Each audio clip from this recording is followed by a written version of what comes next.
Hey guys, what is up? Super K-Man Rocks here, and we are here. It is time for my 2024 World Championships Primer, Power Rankings, and Analysis video. I'm so excited to get into this one. This is one of the biggest videos we have all year long on this channel, of course. I'm very excited to jump in. We're going to be going over all 20 of the teams that have officially qualified for Worlds. We're going to be going through all of their tendencies, their playstyle preferences, where they like to put their resources, kind of give you guys an idea of what you can expect from each team at the World Championships in terms of ceiling or floor. We're also going to be power ranking every single one of the players within their individual roles from number 20 to number 1 as we go throughout. So I'm very excited about this video. I hope you guys are very excited about this video. If you want to know my qualifications, why do I have any reason to talk about these teams? Well, I have covered all 4 of the major regions. That's the LCS, LEC, LCK, and the LPL.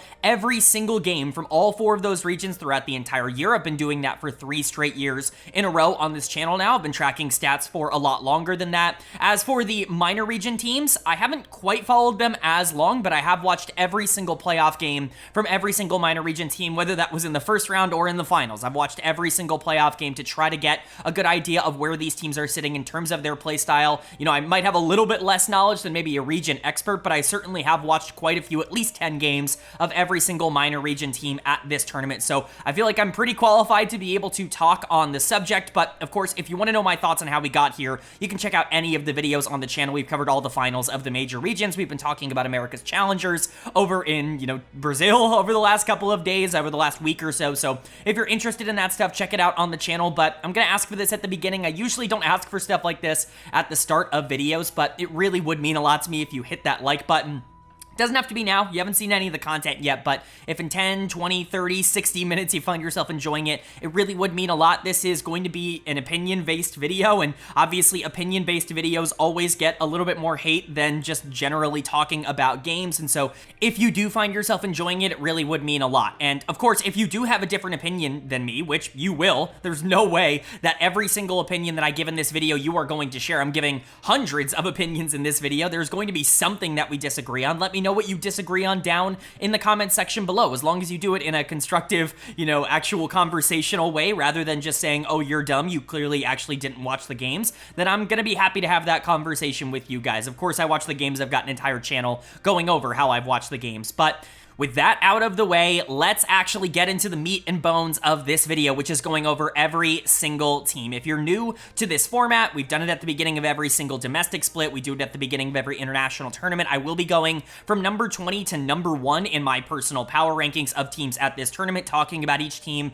individually, talking about all 5 players, their play styles. I will be tier listing every single team from F to S, S+, I believe technically, in this tier list to kind of give you guys an idea, some caveats at the start. Any team that is within the same tier as another team can be moved to anywhere in that tier if you really want them to be. I'm not going to argue that a team that's in C tier is definitely worse than another team in C tier. They're in the same tier for a reason. I think you could reasonably move them in any direction. They're about the same power level. It's all just going to be about who has the best read on the meta and who is the most comfortable on this patch when it comes to that. And so, it's going to be really hard to get all of that perfect, but tiers, I definitely do think there are differences, right? Like the difference between a team in, A tier and a team in B tier is noticeable in my opinion, even if there isn't as much of a difference between 2 teams in B tier, if that makes sense. And then of course, we also will be power ranking every single player within their role. These are way more flexible. I always want to say this at the beginning of videos. Numbers are not equal across positions. And I know that that is kind of obvious the more you think about it, but the 15th best mid laner might be better than the 15th best top laner at this tournament, just because that's the way things end up working out. Some positions are just deeper than others in terms of, how they've been able to qualify for Worlds. And so don't just look at the number and say, he thinks that the 15th best mid laner is the same as the 15th best top laner because they have the same number. I'm going to kind of describe how I feel about all of these players as we go further along. Take my words and not just the graphics into account. That's the only thing I will ask. But with that preamble out of the way, let's get right into the analysis. We, of course, have to start it off with somebody being ranked as my number 20 team, the last team at Worlds for me, and kind of shocking, at least to me, this is not what I was anticipating. It actually turns out to be Pain Gaming, the CBLOL number 1 seed, the representative from Brazil at this tournament. They're going to come in, bottom of F tier, number 20 at this tournament. I feel really bad about this because Brazil has actually performed pretty well internationally over the past couple of years, and I've actually been a big proponent of Brazilian teams. I was a big fan of Loud. I talked a lot on this channel over the past couple of years about how I thought that they were very talented and that the format just generally didn't allow for teams like that to do well. But I'm going to say it right now, I just do not have that same feeling about Pain Gaming. I think it is entirely different, and quite frankly, I really was not impressed with this team watching their playoff run, and that's really sad. I think that there were other CBLOL teams that I felt pretty decent about, and Pain Gaming was just not one of them. I will say that there are some positives to this team, but generally speaking, it feels like a bunch of okay players that play an okay style, and I don't feel as good about the CBLOL representative in 2024 as I have in 2023 or 2022. I think that this is the weakest team that I've covered from Brazil ever since I've been doing a lot of these power rankings at this channel, and that really frustrates me. So we'll quickly go over what you're seeing on the screen. Of course, the team, what their seeding is, where I personally power rank them, and the tier that they're in. Unfortunately, F tier is not like an F tier team. Like, this team is garbage. Like, obviously, if you make it to Worlds, you're a pretty good team. This is just in the context of the rest of the tournament. I'll quickly talk about F tier. F tier for me are teams that I would be very surprised if they made it out of play-ins. That's really what F tier is. I think it's technically possible for them to be able to somehow be a top 4 team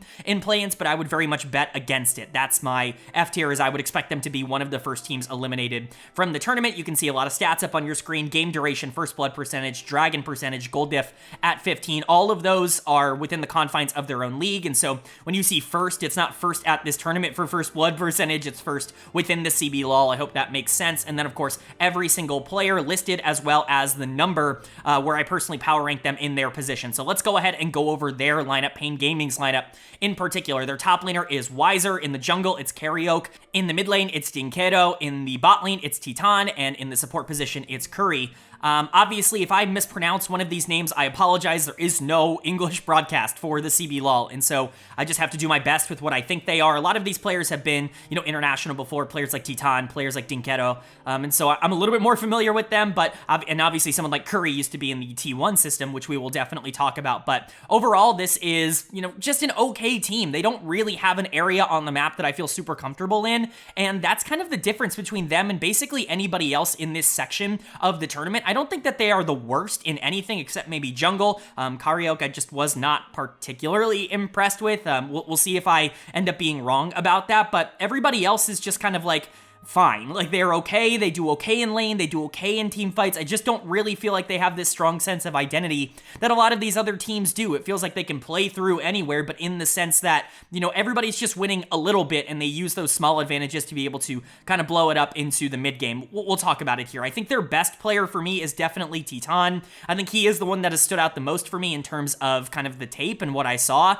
Even then, though, like, a lot of my excitement for Titan is coming off of some previous international performances and not necessarily what I saw on tape in the playoffs. We know he can be a really good player, but, he just looked okay in the playoffs, which is why I had to rank him kind of low. But him and Curry, I think, have developed a pretty nice synergy. Of course, Curry, somebody that you might remember from, SKT T1, he was kind of a developmental player, even got some stage time for them in the LCK back in the day. He went over to the CBLOL, and he's been there for a couple of years now.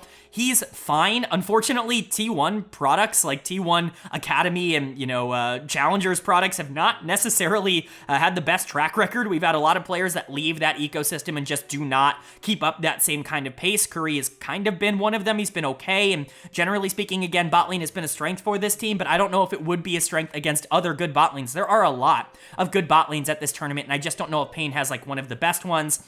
Same thing with the solo laners, Weiser, Dinkedo. I think Dinkedo is obviously somebody that you have to watch out for, has a very eclectic champion pool, can play a lot of different things, but overall just was fine, like did a lot of the mid lane things well, but didn't feel like a hyper carry in my opinion as you watched a lot of those games. Weiser very much did not impress me in terms of his individual 1v1 ability. I think that there are worse top laners at this tournament, but Weiser definitely not somebody that I think is like bringing up the grade here for Pain. And then Karaoke in the jungle, like jungle is a brutal position at this tournament. There is good good jungler after good jungler after good jungler, or at least passable jungler. Karriok just didn't really feel like that to me coming out of the CB lull. He definitely felt like the one player where I was like, I'm not sure if this kind of skill set would actually translate to playing against really good talent. And so I hope I'm wrong. Like, I've been wrong about the CB lull before. I've been too high on them in the past, and so maybe we'll see if that ends up kind of equalizing out here. But at least from what I saw on tape for Pain Gaming, and I'm sure I'm already getting comments about this, I just didn't really see a team that I expect to do well at this tournament.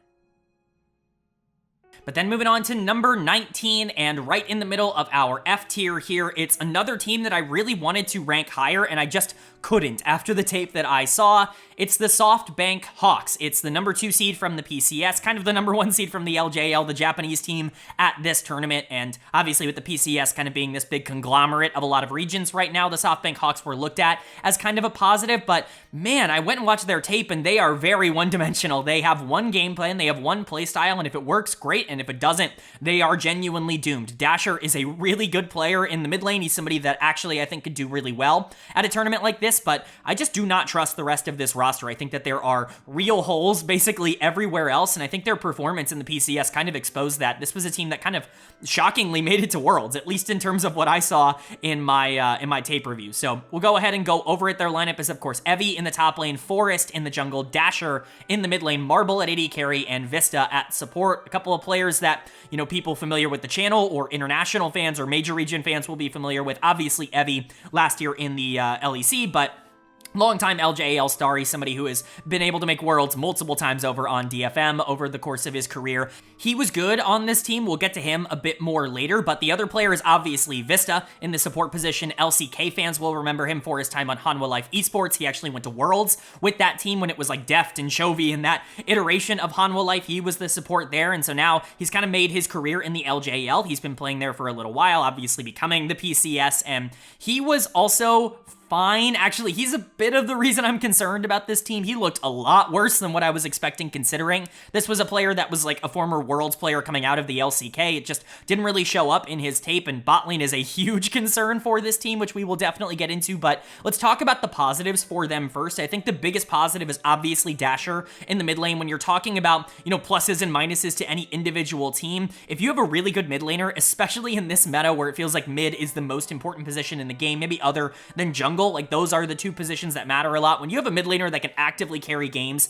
at this level, that's a huge advantage that a lot of other teams just aren't going to have, and Dasher is that guy. He is the star of SoftBank Hawks, and I think if they are going to win games at this tournament, it's going to be through him. This is the reason they rank above Pain Gaming, even though I do think a lot of their other positions are actually worse. We'll talk about bot lane. Bot lane's going to be a bit of a disaster for this team in my opinion, but Dasher is so good that they can't be last. Like, they genuinely just cannot be ranked last with someone as good as him in the mid lane. I just don't think they have much else outside of him. Evie is good. He's not great. He was fine in the PCS. I think that there were a lot of games where he looked dominant, where he looked really good, but as is pretty typical for Evie, even going back to his LJL days, there are lots of pluses and lots of minuses. He's very feast or famine in terms of the performances he can put out, and I just don't know if I believe in him to be able to, like, take the reins of this team and be a dominant primary carry throughout this tournament. I think he's going to be given a lot of opportunities. There are a lot of aggressive top laners in the game right now that I think you can really capitalize on if you can win 1v1 on the top side, but Evie and Dasher are the positives. I think Vista theoretically should be because he does have experience, but it's Forest and Marble that I am a bit concerned about. Forest is just your generic, okay, whatever kind of jungler. Like, he's around what I was talking about with Karriok, where I just think that he's going to be in some good positions. He's going to be in some bad positions. Mostly the game plan for him has been to power farm and be able to play for Dasher in the mid lane or Evie in the top side, even, you know, Marble. Like, he's not a carry. He's not somebody that you're expecting to generate a ton of resources himself, but his early games have been very questionable, and that's why you're looking at a team that has like a negative gold difference at 15 domestically going to Worlds. When you have a team that's taking forever, it's an average game duration of 31 minutes to end the game. That's 10th in the PCS. Forest is a big reason for that because he's really just not all that active in the early game, but he is not the part of this team that I am the most concerned about. That is bot lane. Like I said, Marble is not good, and that's a big concern. His mechanics very much concern me. I would actually expect him to really be exposed at this tournament. Now, I've said that about AD carries in the past, and a lot of times I'm just wrong, and sometimes I'm right. Obviously, most of the time I'm right. I wouldn't be making this content if I felt like I was giving out horrible information, but AD carry in particular is a really hard role to be able to identify, because if the rest of the team is doing really well, the AD carry's job becomes so much easier. But from what I saw with Marble, he was actively losing them a lot of games. His early game 2v2s were horrible. Like, he was genuinely one of the worst AD carries I watched in terms of 2v2s throughout this entire tournament, if not the worst. He just was not very good in that regard. He seems to be an okay late game carry in terms of the damage he's able to output, but Marble and Vista feel like the weakest bot lane at this tournament. And if that continues to be the case, if that's something that carries over from some of the domestic tape that we saw, then I think this team is going to be in a really bad spot, because there are just too many good bot lanes right now at this tournament for you to have the worst one and still be able to survive, especially because their weakness is the 2v2. So we'll see if that ends up being a huge issue, but Dasher has the potential to be able to carry this team to a couple of wins. I'm just not really expecting that. They're in the middle of F tier because I just don't think that they have a shot of being able to get out of the play-in stage. I think if they were able to do that, that would be a pretty big surprise to me, but they have good players on this team. They have players that I think are good enough to be able to make a run in that regard. It's all going to be about the players who I think are near the bottom of their roles, stepping up and being a little bit more consistent.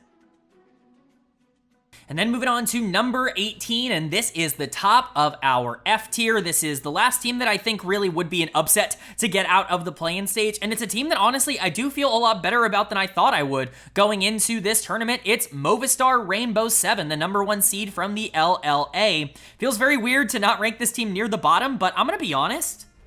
This might be the best LLA team I've ever seen. Like, this team is actually really good, really complete across the board. I think that there is, unfortunately, an inherent, like, ceiling towards what I would expect from an LLA team, because they really have not found any sort of success internationally at any point, and until they do, it's just really hard for me to believe that they're just going to figure it out. But if there was a team that I think was going to make things a lot more interesting, it's probably this R7 team that I think has a lot of talent across the board. This is a very familiar team for a lot of people who have been watching international events. You know, R7 has not changed a ton of players over time. Players like Audi, Seo, Leons, like, they have been to a lot of international tournaments, but obviously the addition of Summit in the top lane has certainly made them a lot more dynamic in terms of what you can expect from a mechanical perspective. So we'll get into that. Their lineup is, of course, Summit in the top lane, Audi in the jungle, Keen in the mid lane, Seo at AD carry, and Leons at support. Lions, Leons, let me know. I've said it both times, like both ways over the course of the last couple of years. When we talk about international tournaments, I've heard it said by casters both ways. I think it's Leons, but again, let me know down in the comment section below. That's what I'm going to call him for this video. But when you're talking about R7, they're kind of similar to Pain in the sense that I don't think they have any lane that just kind of dominates, maybe with the exception of top lane. Even if Summit was just kind of good in the LLA, like, he wasn't the blow-away, like, unanimous MVP that I think people expected him to be when he went to that region. He was still very solid, easily the best top laner in the LLA, at least in terms of what I saw from a laning perspective. But, you know, I thought I was going to watch some tape of him just absolutely destroying people, and that's not quite what I saw. What I saw was a very good team effort. I was actually very impressed by multiple members of this team throughout a lot of their playoff run. Audi, I think, had a couple of really great games. He is a phenomenal team fighter. When you look at the way that this team wants to play, yes, they're first in GD at 15. Yes, they're first in Dragon percentage. Yes, they're first in First Blood percentage. Yes, they close games out fast, getting their 30-minute, you know, win timer, second in the entire LLA. Like, all of these things absolutely are true, but this team actually is a little bit more calculated in terms of how they want to go about things. They're not just this, like, run at you, try to skirmish all the time type of team that you would normally expect coming out of a minor region, especially one that kind of relies a lot on their mechanics. They are very calculated and, you know, macro-oriented in terms of how they want to play around the map, and I think that that's going to be kind of a big deal for them moving forward. It's what gives them, you know, a little bit of an edge to me on teams like SoftBank, on teams like Pain, that I think don't necessarily have that same macro element, are relying a lot more on just being able to generate those gold leads. I think Movistar is in a position where they actually can play from a deficit, and not a lot of teams in the play-ins are going to have that. That's not to say that they can't go one-on-one with you. Like I said, Summit is obviously a player that has a really strong reputation. This is somebody who has been good in the LCK in the past, who has dominated the LCS in the past, who has mechanically been able to keep up with basically anybody. I still think Summit is the kind of player that in tough situations, in big matchups, might fall into those same pitfalls that he has throughout basically his entire career, which is just being entirely disconnected from the rest of his team. I think he's in even more danger of that happening here, considering that one of the big catalysts for that happening in North America was him him not trusting his teammates, not believing that they could carry a lot of games, or not believing that he wasn't making the right call in a lot of situations, just going for his idea rather than playing for the team. I think that that could become an even bigger issue on a team like R7. I could definitely imagine Summit just being like, well, I'm in the LLA, I'm not going to trust any of these guys to actually take over the game. And so if that does become a problem, that could continue to be something that plagues Summit and allows him to, basically forces him not to be good at certain levels. But at least if they are going to be able to play for him, and if he is locked in and connected with the rest of the team, he can be a really big asset, which is what he was domestically in the LLA. I think that Adi obviously is the other big asset. I think that he was excellent in their playoff run, just understanding where he needed to be. And any given time, I think Seo and Leons were really, really good in the bot lane in terms of the 2v2. That's something I'm expecting to carry over. They do rank a bit lower because the level of competition in the LLA and the bot lane is just not all that high, and so it's really hard for me to rate them as a bot lane that I would expect to come in and dominate or anything like that, but they were really good domestically. And even Keen was really solid in the mid lane, even if they didn't play for him as much as I maybe would have liked, or as much as is kind of normal for teams coming into this tournament because of the meta. So overall, again, R7 has a lot going for them. If they end up bottoming out at this tournament, being the worst team, I'm not going to be entirely surprised. They're still in the F tier for a reason. I still would be surprised if they did end up making it out of the play-in stage, but I think in terms of what I'm expecting going in, somehow I think that this team has more upside than the CB LOL representative, than the number 2 seed from the PCS, and that's just not something we've been able to say about the LLA in terms of expectations, so I'm already really excited for this team. Then moving on to number 17 now in my power rankings, and we're going to be moving up to the D tier. The F tier was, teams that I think would be surprising to get out of the play-in stage. That means D tier are teams that I think are expecting themselves to get out of the play-in stage. That should be good enough to get into the main stage of Worlds, be one of the top 4 teams in play-ins. But if you've done your math, you've realized that there are 5 teams left from the play-ins, and we're starting D now, and that's really interesting. One of these teams will miss the main stage, will not be able to make it out, and unfortunately the one that I'm predicting it will be, even if they should be in the consideration, is Viking Esports, the number 2 seed from the VCS. I think the VCS is underrated a bit going into this tournament. I've seen a lot of people talking as if the VCS is a disaster. Obviously, so much has happened to that region over the past couple of months, and I don't think that there is this big sentiment around them, expecting to get better or performing well at a tournament like this, but I was very impressed watching the tape from a lot of the VCS teams. I don't think they're world beaters. I don't think they're guaranteed to be dominant, but Viking is one of the most fun teams at this entire tournament, full stop, including a lot of the best teams in the world. The way that they play the game is very interesting. I think they have clear flaws, clear advantages, but across the board, I actually think they're very, very solid. So let's go ahead and talk about it. In the top lane, they've got Nanaway. In the jungle, they've got Guri. In the mid lane, it's Kati. In the bot lane, it's Shogun. And in the support position, it's BA.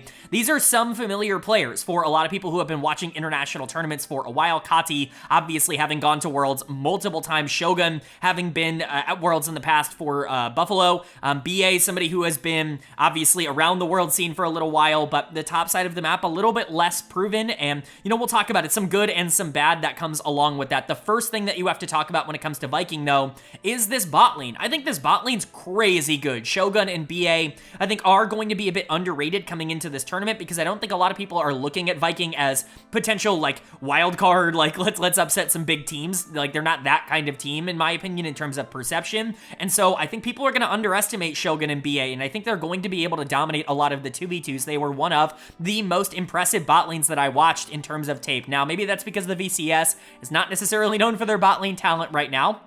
That's certainly something that was hit pretty hard by the match-fixing scandal that ended up sweeping through the region, but Shogun and BA are definitely the best VCS bot lane going to Worlds this year. That's not even really all that up for debate by me. We'll talk about GAM a bit more later, obviously, but this bot lane is very legit, and if you don't take them seriously, if you let them kind of win the 2v2 and scale out of control, that's going to be a problem. Shogun can win a lot of games at this level, and I think he can beat a lot of teams in this D tier. I think Guri and Kati also have great chemistry as a mid-jungle duo. Guri was very impressive to me watching the tape. I did not expect to see a jungler that had such a good understanding of early game tempo and pathing. He is very objective focused. That's something that is, kind of a good thing in this current meta, in my opinion, depending on which objectives you go for. A lot of the grubs have actually proven to be bait over the course of this year. I think oftentimes teams will give up a lot in order to get grubs, but dragons have proven to be very valuable throughout a lot of the game, and as you can see, Viking very much prioritizing dragons. That shows in the tape. It's very much a priority for this team in terms of what they want to go for in the early game. They're not the most aggressive team in terms of skirmishes, but they are going to try and establish tempo in terms of them being able to get a lot of objectives on the map. So Guri, I think, just a huge positive to this team. One of the most impressive players that I just didn't really have a lot of knowledge on going into the tournament in terms of, what I was anticipating. A lot of the players that I was really impressed by were players that we had seen before. Internationally, Guri is one of the few players that I was like, wow, this guy's really good, actually, and I was very pleasantly surprised. Kati ends up coming in kind of low in terms of mid lane. I don't think he's a bad player. I think he's a very good team fighter, but his laning has continued to be a little bit more up and down than maybe you would like, and mid lane is a very stacked position, as it is every year at a tournament like this, and so you do kind of have to just live with that. I think Kati can be put in some really good positions. There are a lot of games that he just insta wins for his team. There are going to be games that people point out to me where Kati just dominated, but again, the laning can be rather inconsistent, and that's going to be more punishable at a level like this than it was in the VCS. But Guri and Kati play off each other really well. Kati is more than happy to give up resources in order to make his jungle or his bot lane look good, and so I do think it kind of plays into that a little bit, but Shogun definitely kind of the primary carry, and Kati definitely more of the secondary carry. Now, there is a concern with this team, and that's Nanaue in the top lane, in my opinion. This is probably the worst player at the tournament in terms of the tape that I watched. I was really not impressed with Nanaue. I didn't see it. Like, maybe there's something here. I've seen some people hype him up and talk about him as a good top laner. It did not show through in the playoffs. And maybe, again, it's just small sample size. Maybe it's only like the 10 or 11 games that I ended up watching that ended up being a problem, but that's a lot. Like, the playoffs is not a good time for you to play some of your worst league in a little while. So, Nanaue was just not very impressive to me. He comes in as the last ranked top laner, and, he's going to come in as my lowest ranked player at this entire tournament. We'll see how that ends up panning out, but he is not, like, enough of a hindrance in order for me to take away a lot of the positives that I see elsewhere on this team. Guri and Kati are a great duo. Shogun and BA can absolutely dominate games, and Viking is really a team that you have to watch out for. There is a real shot that they could upset a couple of teams that are above them here in the power rankings because they do have that kind of upside, but the inconsistency and just the lack of pressure, in my opinion, on the top side of the map is going to hold them back, and that's why, even though they're coming in at the D tier, they are going to be the team that I'm expecting in the D tier to actually miss out on the top 4. And then moving on to number 16, and this is the first team that I do expect will be making it out of the play-ins, just in terms of how these rankings end up falling. And coming in at number 16 for me, it is going to be GAM Esports. It's going to be the number 1 seed from the VCS. They come in just above their regional counterparts in Viking, who I do think actually have a chance to be better than GAM, but GAM's on the better side of the bracket, and I do think GAM is the better team. We saw that in the finals. I do not think that they are the more versatile team. I think that there are a couple of areas that could be a pretty massive problem for GAM, which we will definitely talk about, but their best, like the good parts of this team, are still the best that the VCS has ever seen, and that is the top side of the map. So let's go ahead and get into their lineup. It's, of course, KIA in the top lane, it's Levi in the jungle, it's Emo in the mid lane, Easy Love at AD carry, and Elio at support. This is obviously a ranking that's pretty heavily carried by the top side of the map. KIA, Levi, they are kind of the carries of this team. They're the dominant players on this team, and they continue to look really good. Now, I will say, Levi, some ups and downs, some more ups and downs than I think people are going to give him credit for. Big name, a player that obviously has been a big name in the LoL scene for a while. I remember him coming over to North America, I believe in like 2018, as this big prospect, ended up not really being able to make it work when he was in NA, just kind of got stuck in the academy cycle for too long, goes back over here to the VCS and has continued to look like the best jungler domestically, but it's not quite as much of a blowout as it was in, some of the other years. I think he's kind of been a player that has typically dominated when the meta kind of suits a lot of these, more late game assassin oriented picks. Obviously the Nocturne comes to mind, but he can play a lot of things in that vein.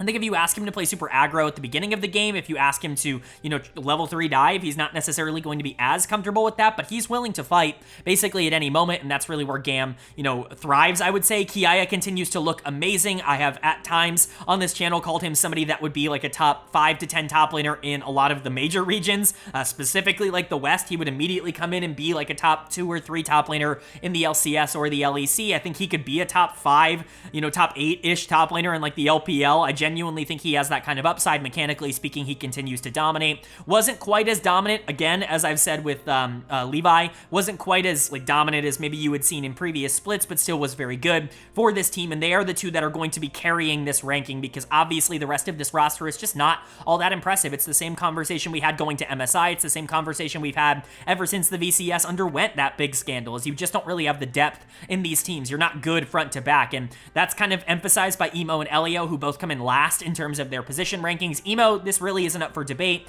This guy's not a particularly great mid laner. He's fine, like he can succeed at the VCS level, but I think going to Worlds, I'm expecting him to really struggle just as he did at MSI. Elio is the other player that I really just wasn't impressed by on tape. It felt like he was pretty slow to make a lot of decisions, that he was not particularly proactive. Even a lot of the other supports at the VCS level were a bit more proactive than him, and I think that's going to be a bit of a problem for a team that does have the reputation of being very aggressive. If you're not going to be able to control a lot of these plays and be aggressive in that sense, I think that could be a bit of a problem, and that's kind of what we saw, in my opinion, from Elio. But honestly, I was impressed a bit with Easy Love. I've heard a lot of negative stuff towards Easy Love, and I think a lot of it is rightfully so, because he was somebody that just kind of came in and was given a spot because there were so many openings in the league. But he has, I think, gotten better and has stepped up, I think, in some pretty pivotal moments for this team. He's not KIA, he's not Levi in terms of his ability to carry games, but Easy Love is a competent enough AD carry to be able to win with at this level. And I think if you have three players like that that are all very good, KIA, Levi, and Easy Love, I think that's good enough for you to be able to get out of play-ins. I think all three are good enough to be able to be primary carries and to get you out in that way. But if either Emo or Elio actually step up and are pretty good at this tournament, Elio in particular, you know, being more aggressive in the early game, I think that that could be a huge positive in favor of GAM as well. Now, on the flip side, if one of these players that you're expecting to do well ends up not performing well, if KIA or Levi end up struggling at this tournament, or if Easy Love ends up not being very good and you're like a two-player team, like you're very close to slipping out of this top four in terms of the play-ins as well. So certainly some things to consider. GAM is not the safest team in the world. I certainly would not be putting any money on GAM. This is a team that could be very feast or very famine. I could see them being one of the better teams in the play-ins. I could see them winning 0 games in the play-ins. It's just kind of the nature of GAM and the way that their roster is constructed. But at least for now, I'm trying to balance that out in the middle by saying I think that they will get through, but I don't feel entirely confident on that. And then moving on to number 15 in these power rankings, and it's time to bring out my first major region team in these power rankings. It's going to be 100 Thieves, the number 3 seed from the LCS, and I do think this team has enough firepower to get through play-ins. That's actually been a topic of conversation. I think that it would be a gigantic upset, especially with their side of the bracket, if they did end up missing the main stage here, but I don't think this team is very good. I don't think that their talent across the board is good enough to be able to make a big splash at the World Championships. I think their expectation is just to do good enough at this tournament to be able to get to the main stage, and then whatever happens, happens. Hopefully get some growth for some of your young players. But of course, their lineup is looking like Sniper in the top lane, River in the jungle, Quid in the mid lane, Tomo at AD carry, and Ayla at support. This is a very interesting roster because so much has happened over the course of the past few months. This is a pretty big upset for them to be here over a team like Cloud9. Them being able to beat Cloud9 for this spot was certainly not anticipated by a lot of people, but I'm going to continue to point to one player as the driving force for why that happened, and that is Quid in the mid lane. This guy is actually a bit of a stud, at least domestically in North America. He is somebody that you can rely on to win games very consistently, and I'm going to spoil it a bit, but he's coming in above a lot of other LEC and LCS mid laners. Like, this guy's really good. Like, Quid is genuinely somebody you have to watch out for game in and game out. I think talent-wise, he is good enough to be able to go up against anybody here in the play-ins, and I think that there is a strong argument that he could be the best mid laner in the play-ins. I think it's him versus Maple, which we will obviously talk about a bit moving forward, but Quid is excellent, and you should not be underrating him. If there is one player on this team that you should not, just write off, it's definitely Quid. I think Tomo is another player that I think is really solid. He subbed in for this team right before playoffs. He was brought up from the NACL, from DSG, obviously has played for Dignitas before, but he added a spark to this team that they just didn't have. Meech is a good player, but at the end of the day, Meech is somebody that is kind of in that role where he wants a lot of resources in the mid game so that he can carry 5v5 later on. Think someone like Teddy, think someone like Patrick, even someone like Aiming at this tournament, that kind of style. And that's not really what 100 Thieves needed. They needed somebody that could actively take the 2v2 into their hands, play through the early game, and be a bit more aggressive in that stage, and that is exactly what Tomo is. That's unlocked Ayla quite a bit, who had a pretty good playoff run, was a big reason why this team ended up making Worlds, even if he did really struggle when he actually played against good teams. But Tomo is a big reason why I think this team has been unlocked a bit more. Ayla, obviously, like I talked about, had a very good playoff run up until he had to play against FlyQuest, in which case he got absolutely obliterated.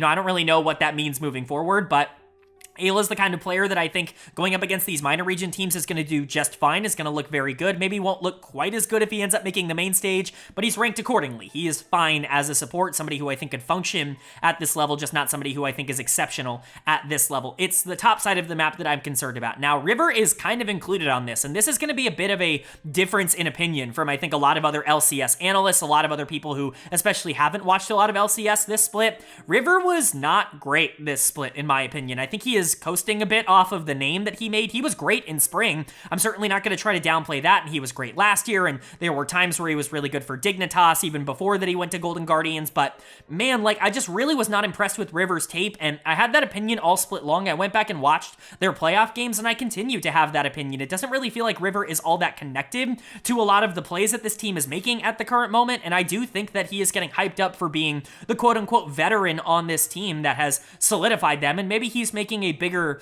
impact or presence in comms and in, calming the team down than I'm aware of, but at least for now, like, watching the game, like, Quid is winning a lot of games for this team. Tomo and Ayla are doing relatively well in the bot lane domestically. River's just kind of along for the ride, and I think he will be better at this tournament, but honestly, I think I would be disingenuous to rank him as like one of the better junglers in the play-in stage when I just don't think that that has shown up on tape in the summer split. Hopefully I'm wrong. I'd love to be wrong. It seems like everybody else has a different opinion than I do, and so I would love to very much be incorrect about this, but it's just not something I'm particularly anticipating. And then you've got Sniper in the top lane, and this is the real concern. Sniper was brutalized in the playoffs, even in their wins. Sniper just did not look good at all in these pivotal moments when he was going up against good top laners that had the scouting report on him.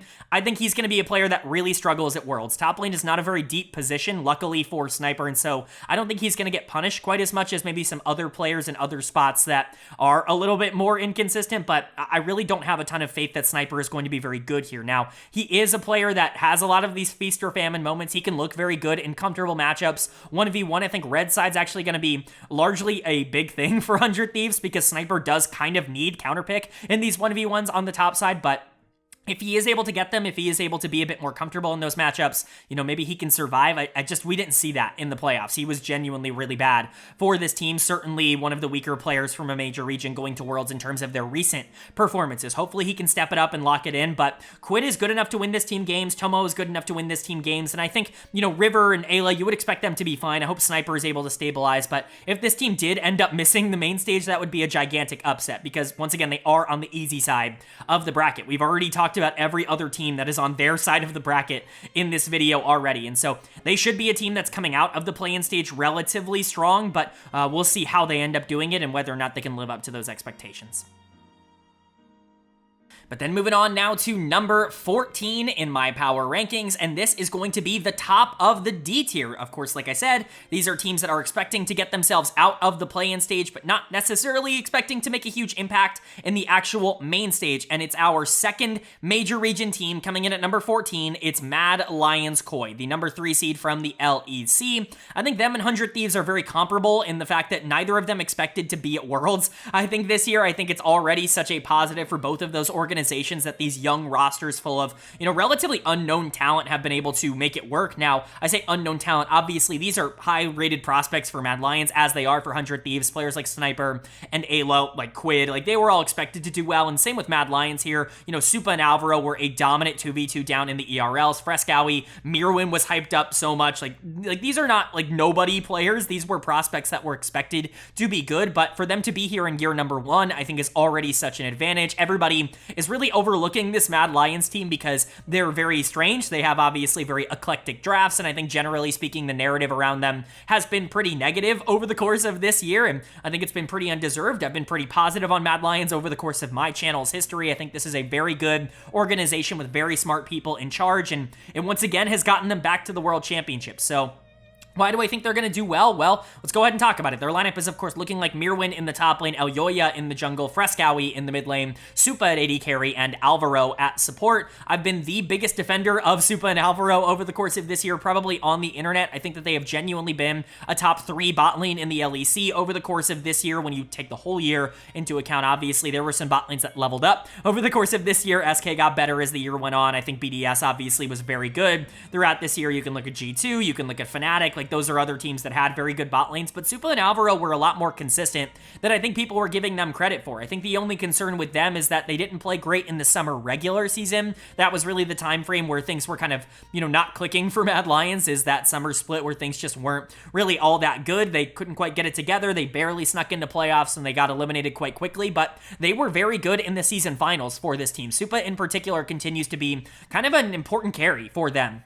He's kind of the consistency piece of this team, which feels kind of crazy to say because he is relatively inconsistent as a player, but everybody else on this team is even more inconsistent, even more feast or famine. Supa has been the one player that you can kind of rely on to not lose too bad if he does end up losing. He will make some mistakes in the later half of the game. His strength is definitely the mid game, where I think it's probably the best to be strong right now in terms of how the meta has ended up developing, but if you look at these 5v5, sometimes he's going to step too far forward. Sometimes he's going to be a bit too aggressive, and it can get him into trouble, but for the most part, it's good. Alvaro's the other player that I think I really like on this team, at least in terms of current form. Alvaro is another player who's mega underrated. I think he has been a huge asset to Mad Lions, and honestly, I don't think he got enough credit either for the kind of year that he ended up having for Mad in general, but this bot lane is very strong, and I think it's good enough to be able to beat a lot of the other bot lanes here at this level, because I don't think that there are a ton of dominant ones, like we've talked about. I think Viking is certainly one that I'm watching out for. 100 Thieves is obviously another. PSG we'll definitely talk about in a second, but Supa and Alvaro are right up there with any of them in terms of the talent that they can provide. Elyoya, obviously the other player you have to talk about here, the only player on this team with actual Worlds experience, the only player on this team who had played a top level game before the start of this year. Elyoya has been a constant near the top of the LEC standings throughout his entire tenure in the LEC, going back to 2021, where he's brought in for Mad Lions. They immediately win back-to-back championships. 2022, they were good. 2023, they were good. This guy has just continuously been one of the best players in the LEC. Now, I would argue that individually, this is one of his weaker years in quite a while, maybe ever, in terms of his performances. He was very feast or famine. There were a lot of bad games coming in from Elyoya, but you have to imagine that he's going to be able to figure something out, because once again, he is kind of the heart and soul of this team. People were talking about Elyoya and his children in terms of the way that this team was constructed. I think that that's a pretty fair way to look at things, because he is kind of the heart and soul. And then you've got Mirwin and Frescowy, kind of opposite ends of the spectrum, but both ending up in pretty similar spaces and situations. Frescowy, more consistent, I would say much more predictable in terms of the champions and the playstyles that he's going to want to go for, but is going to be a bit feast or famine in terms of his 1v1 matchups. When he's outplayed, he is outplayed by a lot, but when he looks good, he actually looks really good. The only concern with Frescowy is that he hasn't been as good in summer as he maybe was in spring and winter in terms of his ability to 1v1 in lane. Certainly something to keep an eye out for, but Mirwin is kind of the interesting piece on this team, obviously known for his very eclectic champion pool. He loves things like Nidalee top, he loves Smolder, he loves Zeri, he loves to pull out a lot of these more aggressive picks. He was one of the first people in the West to pull out Twisted Fate earlier on in the year. He is not afraid to go to something that is very off meta, that teams are not going to be necessarily mega prepared for, and that could be a big advantage to this team, as it was in the season finals. They were able to beat G2 because of that massive advantage coming in from Mirwin, and because they just didn't really have an answer to a lot of the weird stuff that he was pulling out. That could also be a disadvantage, though, because a lot of times Mirwin is going to pick a lot of these weird things and end up being giga useless. We've seen it on the Nidalee a couple of times now, where he'll pull it out with the intent of winning lane to dominate lane early, and then just have nothing to do in the back half of the game. Be basically a minion. It becomes a 4v5 if the game goes on long enough, and then Mad Lions just doesn't have the pressure to be able to win that. That's been a concern with Mirwin. Adding on to that, he's not actually very good at the meta top laners. That is something that has genuinely been an issue for him over the course of this year, and it's a reason that I ranked him so low in the LEC domestically. It's why I've kind of been pushing back on the Mirwin hype all year long, is because he's really not actually good at things like Cassante and Rumble and Renekton and a lot of these more meta picks. He kind of relies on these weird off-meta picks to function at a high level, and especially here at Worlds, I imagine it will be the same thing, but he should be good enough to be able to make a lot of those off-meta picks work, especially if a lot of teams aren't seeing them coming. They'll prepare for things like Nidalee and Smolder, but will they prepare for whatever else he's going to pull out? That's definitely going to be the question. So for Mad, they definitely have the firepower, like I said, to be able to win games, and they come in at the top of the D tier. For me, this would be a gigantic upset if they did end up missing out on the play-in stage, but this is not a team that I'm expecting to overachieve what we're kind of putting them in. They're the same as 100 Thieves, they're the same as GAM, they're the same as Viking. For me, they're a team that should have enough talent to be able to make some waves early on in the tournament, but once they start going up against the actual good teams here at this World Championship, I think it might be a little bit over for them.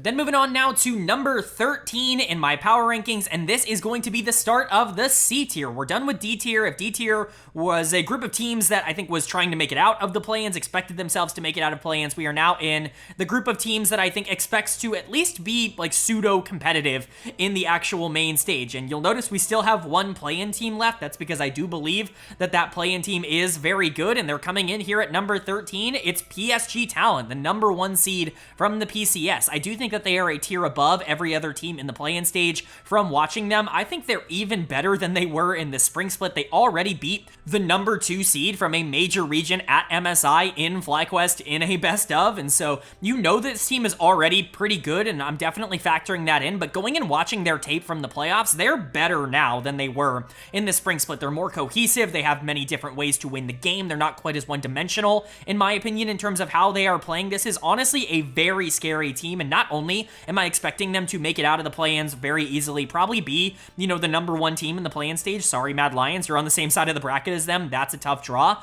but I'm expecting this to be a team that like goes close to 500 in the main stage, that genuinely makes a push to try to make it into top 8. I don't think they will. Obviously, they're number 13 on this list, but I certainly don't think I'm counting them out from being able to make a run in that regard. That's how highly I view them right now. Their lineup is, of course, looking like Aji in the top lane, Gen.G in the jungle, Maple in the mid lane, Betty at AD carry, and Woody at support. We already know all of these players. We've gotten very familiar with them over the past couple of years with this team basically being an international staple, but all of them are kind of playing the best that they have played in a while. The only exception to that is Gen.G, who has been playing out of his mind just regularly. Like, this isn't the best he's ever been because I think that he's spread a lot of the resources out a bit more, but he's still an elite level player. This is a guy who, don't forget, a couple of years ago was actively playing for Edward Gaming in the LPL and stabilizing that team enough to get them to the World Championships. You do not want to count Gen.G out. This is a guy that can very much compete at the top level, could be, again, a top 5 to 7 to 8 player in the LPL in terms of like the jungle position right now, in terms of how he's performing, and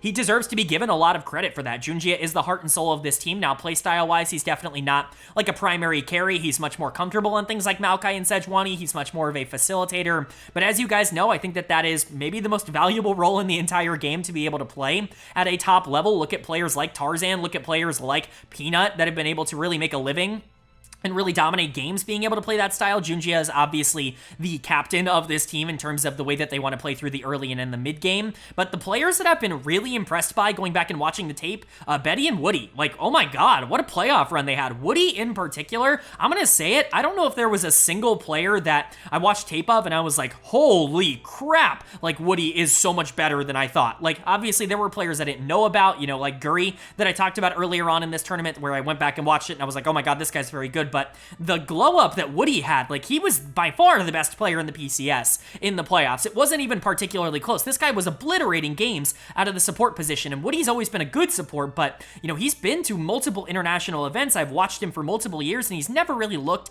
the way that he looked during this playoff run. There is a chance that this guy is just a complete game breaker at the World Championships, because he kind of was domestically. Woody is certainly a player to keep your eye on, because he is in phenomenal form. It feels like he has adapted to this meta really well, and it feels like they play around him in a very strong and cohesive way. Betty is also getting into very good form right now. He has been playing great over the past couple of months. He was great at MSI. He was great in the PCS as well. Bot lane, not always considered the strength here for PSG. A lot of their success is run through the middle of the map with Gen.G and Maple kind of being the primary players, but Betty and Woody were the primary carries for this PSG Talon team going back and watching them in the PCS. And so expect some big performances out of the bot lane. If they can step up and be as good as they were domestically, this is not a team that's going to go out easily. But Maple is still there in the mid lane. He's still going to come in pretty high as my number 11 mid laner. This is a very good ranking. You have to remember how many good mid laners are at this tournament, but Maple is great. Him and Gen.G have phenomenal chemistry together. They play off each other great. Their styles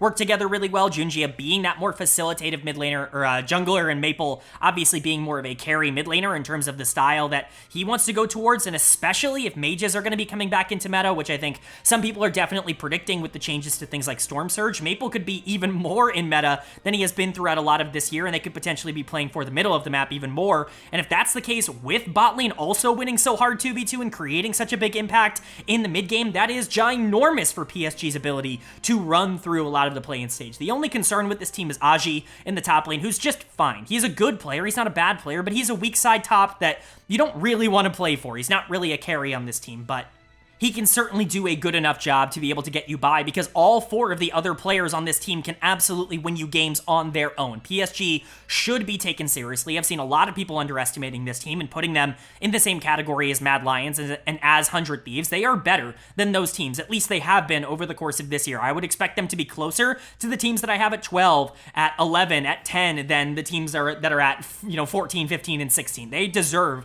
to be in this C tier, and to me, they are by far the best team in the play-in stage. And then moving on now to number 12 in my power rankings, and this is really where we get to the teams that I think are going to be competing to, be near the final day of the Swiss stage, to be near, the top 8, even if they're not going to make it in the end. Coming in at number 12 for me, it is going to be Fnatic, the number 2 seed from the LEC.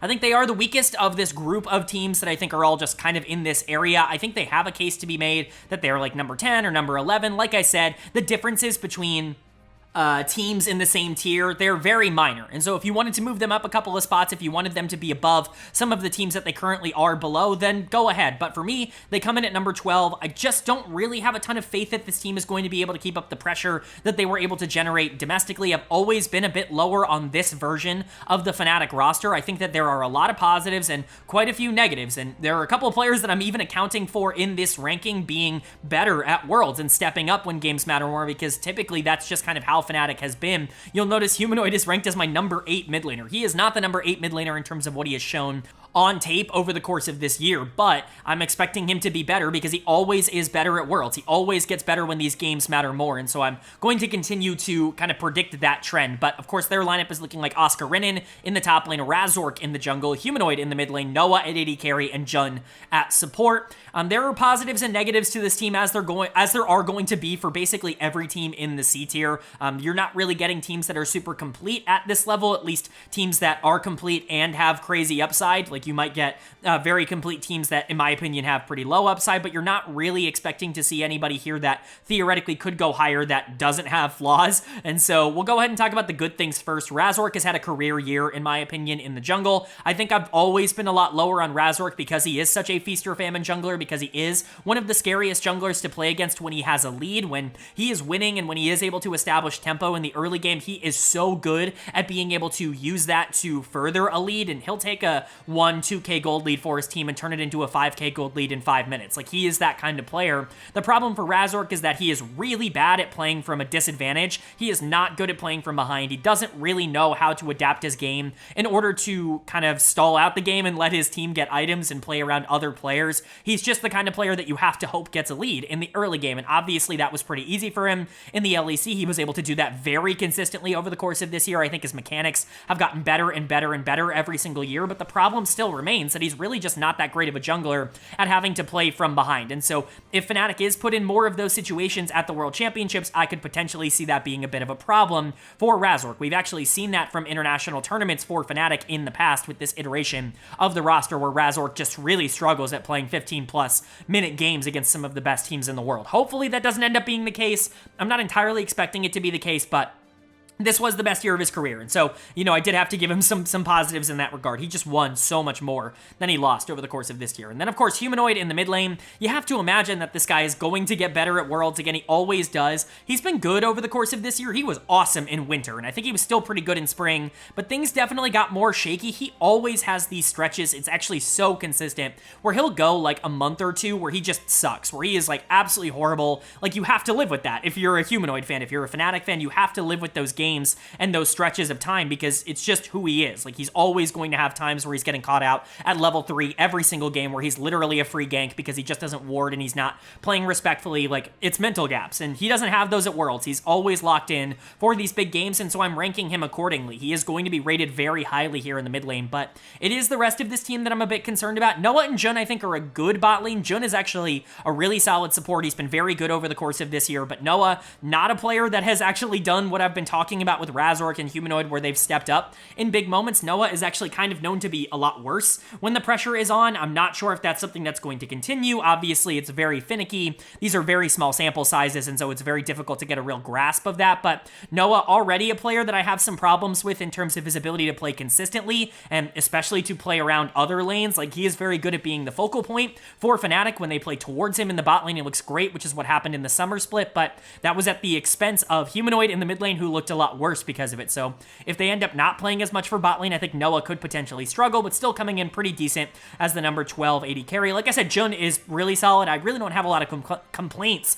about Jun. I just think that there are a lot of supports that are kind of in this zone where, you know, I trust them. Like, they're good players, but they're not, like, game breakers. I think when you look at a lot of the NA supports, they're going to fall in here. When you look at a lot of the, like, worse Eastern supports, they're going to fall, you know, somewhere here. So, you know, I generally think Jun's just in this cluster with, like, Core JJ and Busio and a lot of these other players who could have really good games and, for the most part, aren't going to be negatives. But Oscar Rinnan is kind of the make-or-break player for this team. He's actually been pretty good throughout the summer split, and I think this year has been better than last year, but he just always has, like, 1 or 2 games every single best of 3 or best of 5 that are just horrible, and you just have to kind of live with that. And these are things that I don't like about Fnatic when I'm talking about a team that, oh, you know, you just have to live with the fact that you're going to have some bad games every once in a while. That's not good enough at the World Championships, and it's cost them in the past. They've become a team that's gotten so close to getting into the top 8 over and over and over again, and yet they just can't seem to get there because the consistency doesn't let them get across the finish line. They can beat basically any team here in the C tier, and hell, they could probably compete to be a team in the B tier if everything were clicking, if everything was going right at every given moment. But the bad parts of Fnatic, like, they could lose to teams that are in the D tier. They could actually struggle in those matchups every once in a while. And so for me, I end up averaging that out to around number 12. But again, if you wanted them number 10 or number 11, I do completely understand that. And then moving on now to number 11 in my power rankings, and we get our first major region winner. Coming in at number 11 for me, it is going to be FlyQuest, the number 1 seed from the LCS. Coming in at 11, coming in as a C-tier team. I think this is justifiable. I think having them below their regional counterparts in Team Liquid, who we will talk about a bit later, I think that is also justifiable. Yes, FlyQuest was able to take the finals, and yes, it was rather decisive, quote-unquote. Obviously, that final game, it ends crazily. It ends on a, you know, it ends with Winions on a base race. Like, that's insane. You just don't really see that if that's the last finals that the LCS brand ever sees. That is very, very funny, and that is very, you know, climactic, I would say, in terms of how the LCS has been. But FlyQuest just doesn't have that track record that Team Liquid has, in my opinion, so they are going to come in a bit lower. I would expect them to do a bit worse at this tournament. I still think that they're good. I just don't think that this team is great. I still think that they have quite a few flaws, and I'm worried about their playstyle going into a lot of the other best teams in the world. They're kind of one of those teams that does really well domestically, and I would expect to do well domestically, but doesn't necessarily have the makeup that I would expect to do really well internationally, which is what I will talk about. But let's go ahead and talk about it. Their lineup is, of course, looking like Whippo in the top lane, Inspired in the jungle, Quad in the mid lane, Masu at AD carry, and Busio at support. There are a lot of players to point out here in terms of FlyQuest's success. I think all 5 players have really stepped up and been integral towards their success in this playoff run, but you can't really start this conversation without starting with Inspired. He's probably the best player in North America right now. He is probably the most consistent player at the very least. And he continues to be a gigantic asset for FlyQuest. He is just so good at his brand of League of Legends, which, yes, is a little bit slower than maybe you would like to see out of, like, a top player, but he's not quite as selfish as I think his reputation would indicate. Oftentimes when you hear about Inspired, you hear about a player who is going to power farm and get himself into a good spot and then try to 5v5 carry in the back half of the game. While I do think that is his most comfortable playstyle, I don't think that's the only thing that he can do. First off, I think he is one of the most objective-focused junglers in the West. I think he is somebody that has always prioritized getting dragons, getting grubs, you know, getting Rift Herald. That is something that is clearly a priority to a player like Inspired, and I think that that has helped a lot of the teams that he is on be a little bit more consistent than maybe you're expecting. And even when Inspired's not necessarily in perfect positions in the early and in the mid game, his timing is so good, and his ability to understand where the enemy jungler is going to be at any given moment is so good that he can often get away with things that just other junglers aren't normally going to be able to get away with. I also do think that his early game games are better than he gets credit for, and he's more than willing to play things like Ivern to be able to enable the rest of the team. That's basically exclusively what he played in the finals here for FlyQuest. So yes, do you expect him to play things like Viego quite a bit at this tournament? Yes, like that is going to be kind of his bread and butter, the main style for Inspired, but I think as a player, he's a lot more versatile than that, and I think you can expect him to be very, active and very valuable for this team. The team is going to live and die by Inspired, but at the same time, that's part of the concern for me because I don't know if Inspired's going to be able to get away with as much against, the best LCK and the best LPL teams as he is against the LCS teams. That's really the only major concern with him, is that he is a very greedy player and has a very greedy playstyle, and typically speaking, that doesn't work all that well internationally, but if it does end up working, that's going to be a major positive. I also think that the rest of the bot side of this map is hugely positive for FlyQuest right now. Quad is in great form. He's a player who I do still kind of doubt in terms of his mentality, in terms of how he approaches the game. I think he is so good in the 1v1, and his ability to generate resources himself is so strong, but if this meta ever does change and evolve into something where he has to play a little bit more macro oriented, he's just not very good at that style, but if he gets to play hyper carries the entire tournament, that's going to be great for Quad. Masu and Busio got better and better and better as the playoffs went along. Busio in particular was kind of a star for FlyQuest in a lot of their playoff runs. So many good games coming out from him, and they don't win the finals. They don't even probably make the finals if it's not for Busio being so good. He mega gapped 100 Thieves in the semifinals, and he was still very good for this team in the finals as well. Masu is a super consistent carry down in the bot lane. He has gotten better over the course of this year. He was a highly touted prospect for a reason, and he has lived up to that. I think even earlier than what I was anticipating. He has been a top 2, top 3 AD carry in North America throughout basically all of this year, and that has continued into this tournament. And then really the only concern in terms of a feast or famine, up and down playstyle, is Whippo, of course, in the top lane. His best games look so good, and his worst games look so bad. I do think he was worse in summer than he was in spring. Not exactly the development that you're looking for, and I don't have the most confidence that he's going to come into this tournament and just blow up games, especially against the best top laners in the world. But if he's locked in, and if he's not going 0-7 pre-20 minutes, then I think he could be a really big asset to this team. You just have to, again, very similar to what I said about Fnatic, live with the bad games, because they're going to come. They're going to happen at least at some point for Fly. And so, I like Whippo. I don't love Whippo. I'm scared about Whippo in terms of, 1 game or 2 games, and that's enough to be able to really put this team in an up and down spot. We'll see what ends up happening with him, but Inspired, if his playstyle ends up working out and if he's in good spots, if Quad is able to get gigantic leads in the mid lane 1v1, I think all of these things can be really big assets to FlyQuest. I'm just concerned. Like I said, a lot of the things that I've been talking about here, Quad winning 1v1, Inspired being able to get resources without really fighting all that much, Whippo not getting obliterated in the 1v1 when he takes a really weird matchup. All of these things are kind of contingent on them being mechanically good enough to go up against the best teams in the world and actually be able to survive there. I'm just not super sold on that, and that's why they come in a little bit below a team like Team Liquid for me, because I think, TL's playstyle is just a little bit more unanimous. They don't require their mechanics quite as much. FlyQuest is a very mechanics-based team, and that's where I think their downfall could be at a tournament like this. But now moving on to number 10 in my power rankings. The top 10 is here, and we are reaching the top of the C tier as well. The top of this group that I expect to be good in the main stage, be able to be competitive, but not that I would expect to be able to make top 8. It's going to be Team Liquid, the number 2 seed from the LCS, coming in just above their regional compatriots in FlyQuest, who of course they lost to in the finals, but they were better than FlyQuest for basically the entirety of this year. There's really no reason to believe that they're not going to be better than them at this tournament, although I do think it's close. That's why they're back-to-back in this, and why Fnatic is below both of them, because I do think both of them right now have shown more than a team like Fnatic. But Team Liquid's playstyle, like I said earlier, just feels a bit more applicable to a tournament like Worlds than a team like FlyQuest, who relies so much on their mechanics. Team Liquid actually can win in a variety of different ways, and I do think that they are better prepared to do well at this tournament, even if I do think they also have their own set of weaknesses. So let's go ahead and talk about it. Their lineup is looking like Impact in the top lane, Umti in the jungle, APA in the mid lane, Yon at AD carry, and Core JJ at support.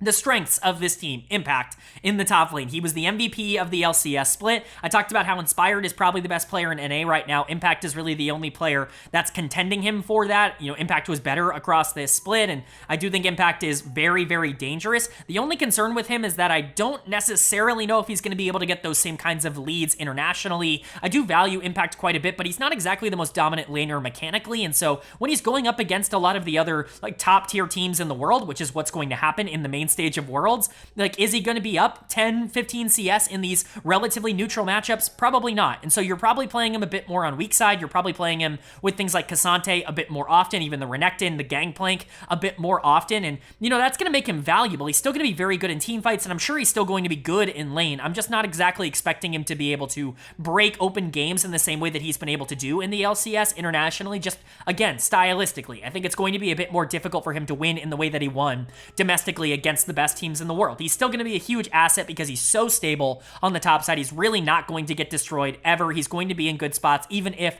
other teams put a lot of pressure into the top side, which I think they will against Team Liquid. I still trust Impact to be fine in those situations, and that's why he's coming in as my number 7 top laner at this tournament. That is a very high ranking. I want to reiterate that. And then the other big positive is the bot lane here, Yan and Core JJ. One thing that I do want to say, I think the narrative on these two has somehow been swapped over the course of this year. Core JJ's been getting a ton of credit for why this bot lane has been really good.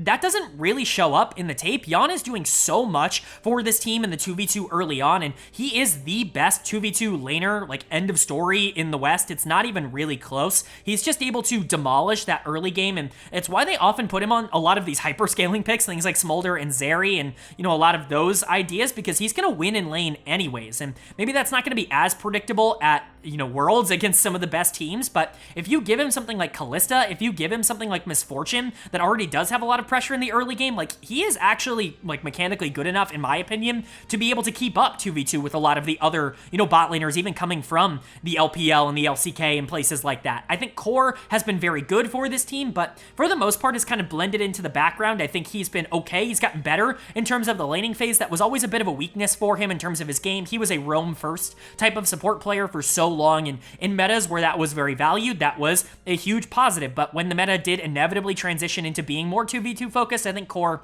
struggled a bit more. I do think he's in a better spot now that engagers are back and that they're the best thing in the game again. When you can play things like Rel and Nautilus every single game, I think Core is going to be in a better spot because of that. But I really wasn't, like, super overly impressed with Core's tape. I was much more impressed with Yan's tape over the course of this year. And then you've got and APA. APA I feel very good about. We know what he is as a player. I still think he can carry games if you give him enough time. He's not the most dominant 1v1 laner. He's not always going to be able to generate gold leads early on in the game, but he is a great team fighter, and that is valuable. Could be exploited a bit by the best teams in the world, but again, still a good player. And then is really the only player that I have, like, major concerns with in terms of playstyle. I really don't know if I like Umti's, like, current style of playing super slow and super passive. I think that that's going to work against some teams and not work against others. I think it's going to make them more consistent against all of the teams that we've already talked about on this list, the teams that they are just straight up better than, and I think it will make them less consistent against the teams that are above them on this list. And that's just generally my take on I think he's really good at beating players that he is better than, and I think he's not quite as good at beating players that are better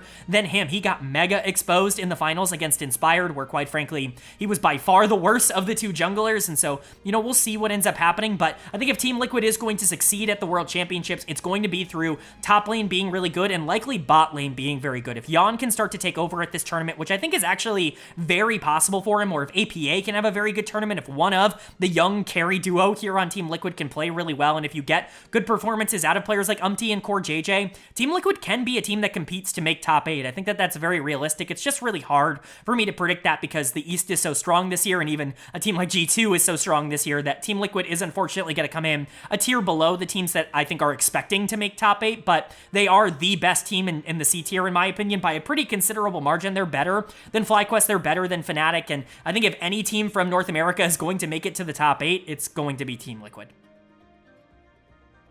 But now moving on to number 9 in my power rankings, and this is going to be the start of the B tier. The jump up from C to B is significant. These 9 teams are all expecting themselves to make the quarterfinals, at the very least, to get out of the Swiss stage. Again, if you know your numbers, you know that that is impossible. Only 8 teams can actually make it out, but I do feel like there is a top 9 at this tournament in terms of the expectations going into it, and unfortunately, that means one team is going to have to miss out, and maybe controversially, my number 9 team is going to be G2 Esports, the number 1 seed from the LEC. They are the highest ranked Western team at this tournament, and again, if you're doing your math, you will now realize that that means the entirety of the top 8 for me in this power rankings is LCK and LPL teams, and I just truly believe that that's where we are at. I think this is very debatable. There's a reason G2 is a tier above every other Western team. I think G2 has by far the best chance of anybody to make it out of the Swiss stage. They have absolutely obliterated most of the LEC year. They really have never once looked like they were in any sort of danger. They've won everything. They won winter, they won spring, they won summer, they won the season finals. They did look a little bit more beatable, I guess, in the season finals because they did lose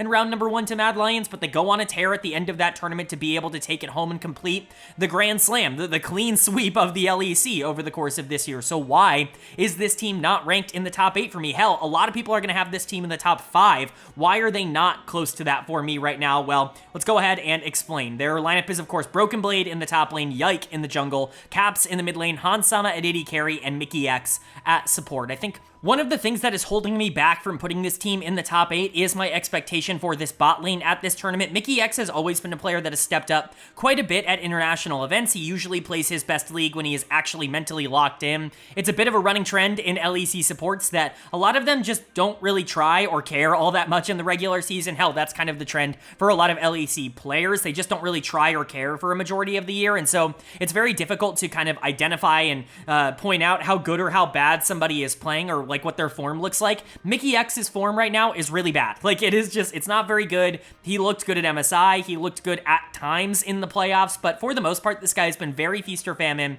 over the course of this year and has lost a lot of games for G2. If he wasn't on G2, it would be even more noticeable how bad his year was. I think it was very comparable to his 2022 when he was playing on Excel, where he was just actively losing his team a lot of games. I think it really wasn't a great year for Mickey, but you have to imagine that him locking in and getting on the world stage is going to start increasing his level of play. We saw that at MSI, where he was very good at that tournament. It's hard for me to rank him, so much higher than every other Western support when, quite frankly, he's been worse than a lot of the other supports who are going to this tournament from the West in terms of performance over the course of this year. So I've averaged it out. He is above basically all of the Western supports, but he is below the Eastern supports, which right now I need to be proven that Mickey X is better than a lot of those players because I just need to see it. He's really only been better than the Western players so far. Another reason why I'm concerned is Hansama down in the bot lane. This is a player who has historically played really bad at the World Championships. He's actually been really good in playoffs and in best ofs and in high pressure situations domestically, which makes me think that there is some sort of translatable skill that could get him across the finish line when it comes to the World Championships. But at least for now, when you look back at his track record, it's just not all that good. There really aren't a lot of good World Championship performances. It took him leaving Rogue for them to be able to do anything internationally. Obviously, you had that Team Liquid year, and even last year on G2, he was horrible at the World Championships. He was probably the biggest reason why this team did not end up qualifying for the quarterfinals last year, and honestly, I just don't really have a lot of faith that anything is going to change until I'm proven otherwise. Again, I'm not somebody who sits here and is like, oh, a player's Worlds performance should define how good or bad they are. In fact, I'm pretty opposite of that in terms of my analysis. For a lot of players, at the very least, when you look at players like Chovy or Knight that I've ranked really highly over the years, even though they haven't won Worlds, Hansama being bad at the World Championship shouldn't immediately disqualify him, but the fact that he's also been very inconsistent throughout this year in the regular season does leave some lingering questions in my brain about whether or not this guy is going to be able to be good enough to compete with the best AD carries in the world, which is where you have to be if you are a B or higher team in the power rankings at Worlds. And so bot lane is a concern for me. I think Yike is also a concern for me. He is actually in really bad form coming into this tournament. He was amazing at the beginning of this year. When you look at winter, when you look at spring, this guy was dominating a lot of games, but summer was really bad, and the season finals were even worse from him. You have to hope that that's going to be able to turn itself around as somebody who is, kind of new to this top level, certainly the newest of anybody on this roster. You just have to hope that he's going to be able to make it work at Worlds. You have someone like Caps, who I love Caps, and he's coming in all the way as my number 5 mid laner. You can hear more about that when you look at my top 20 players at Worlds video, but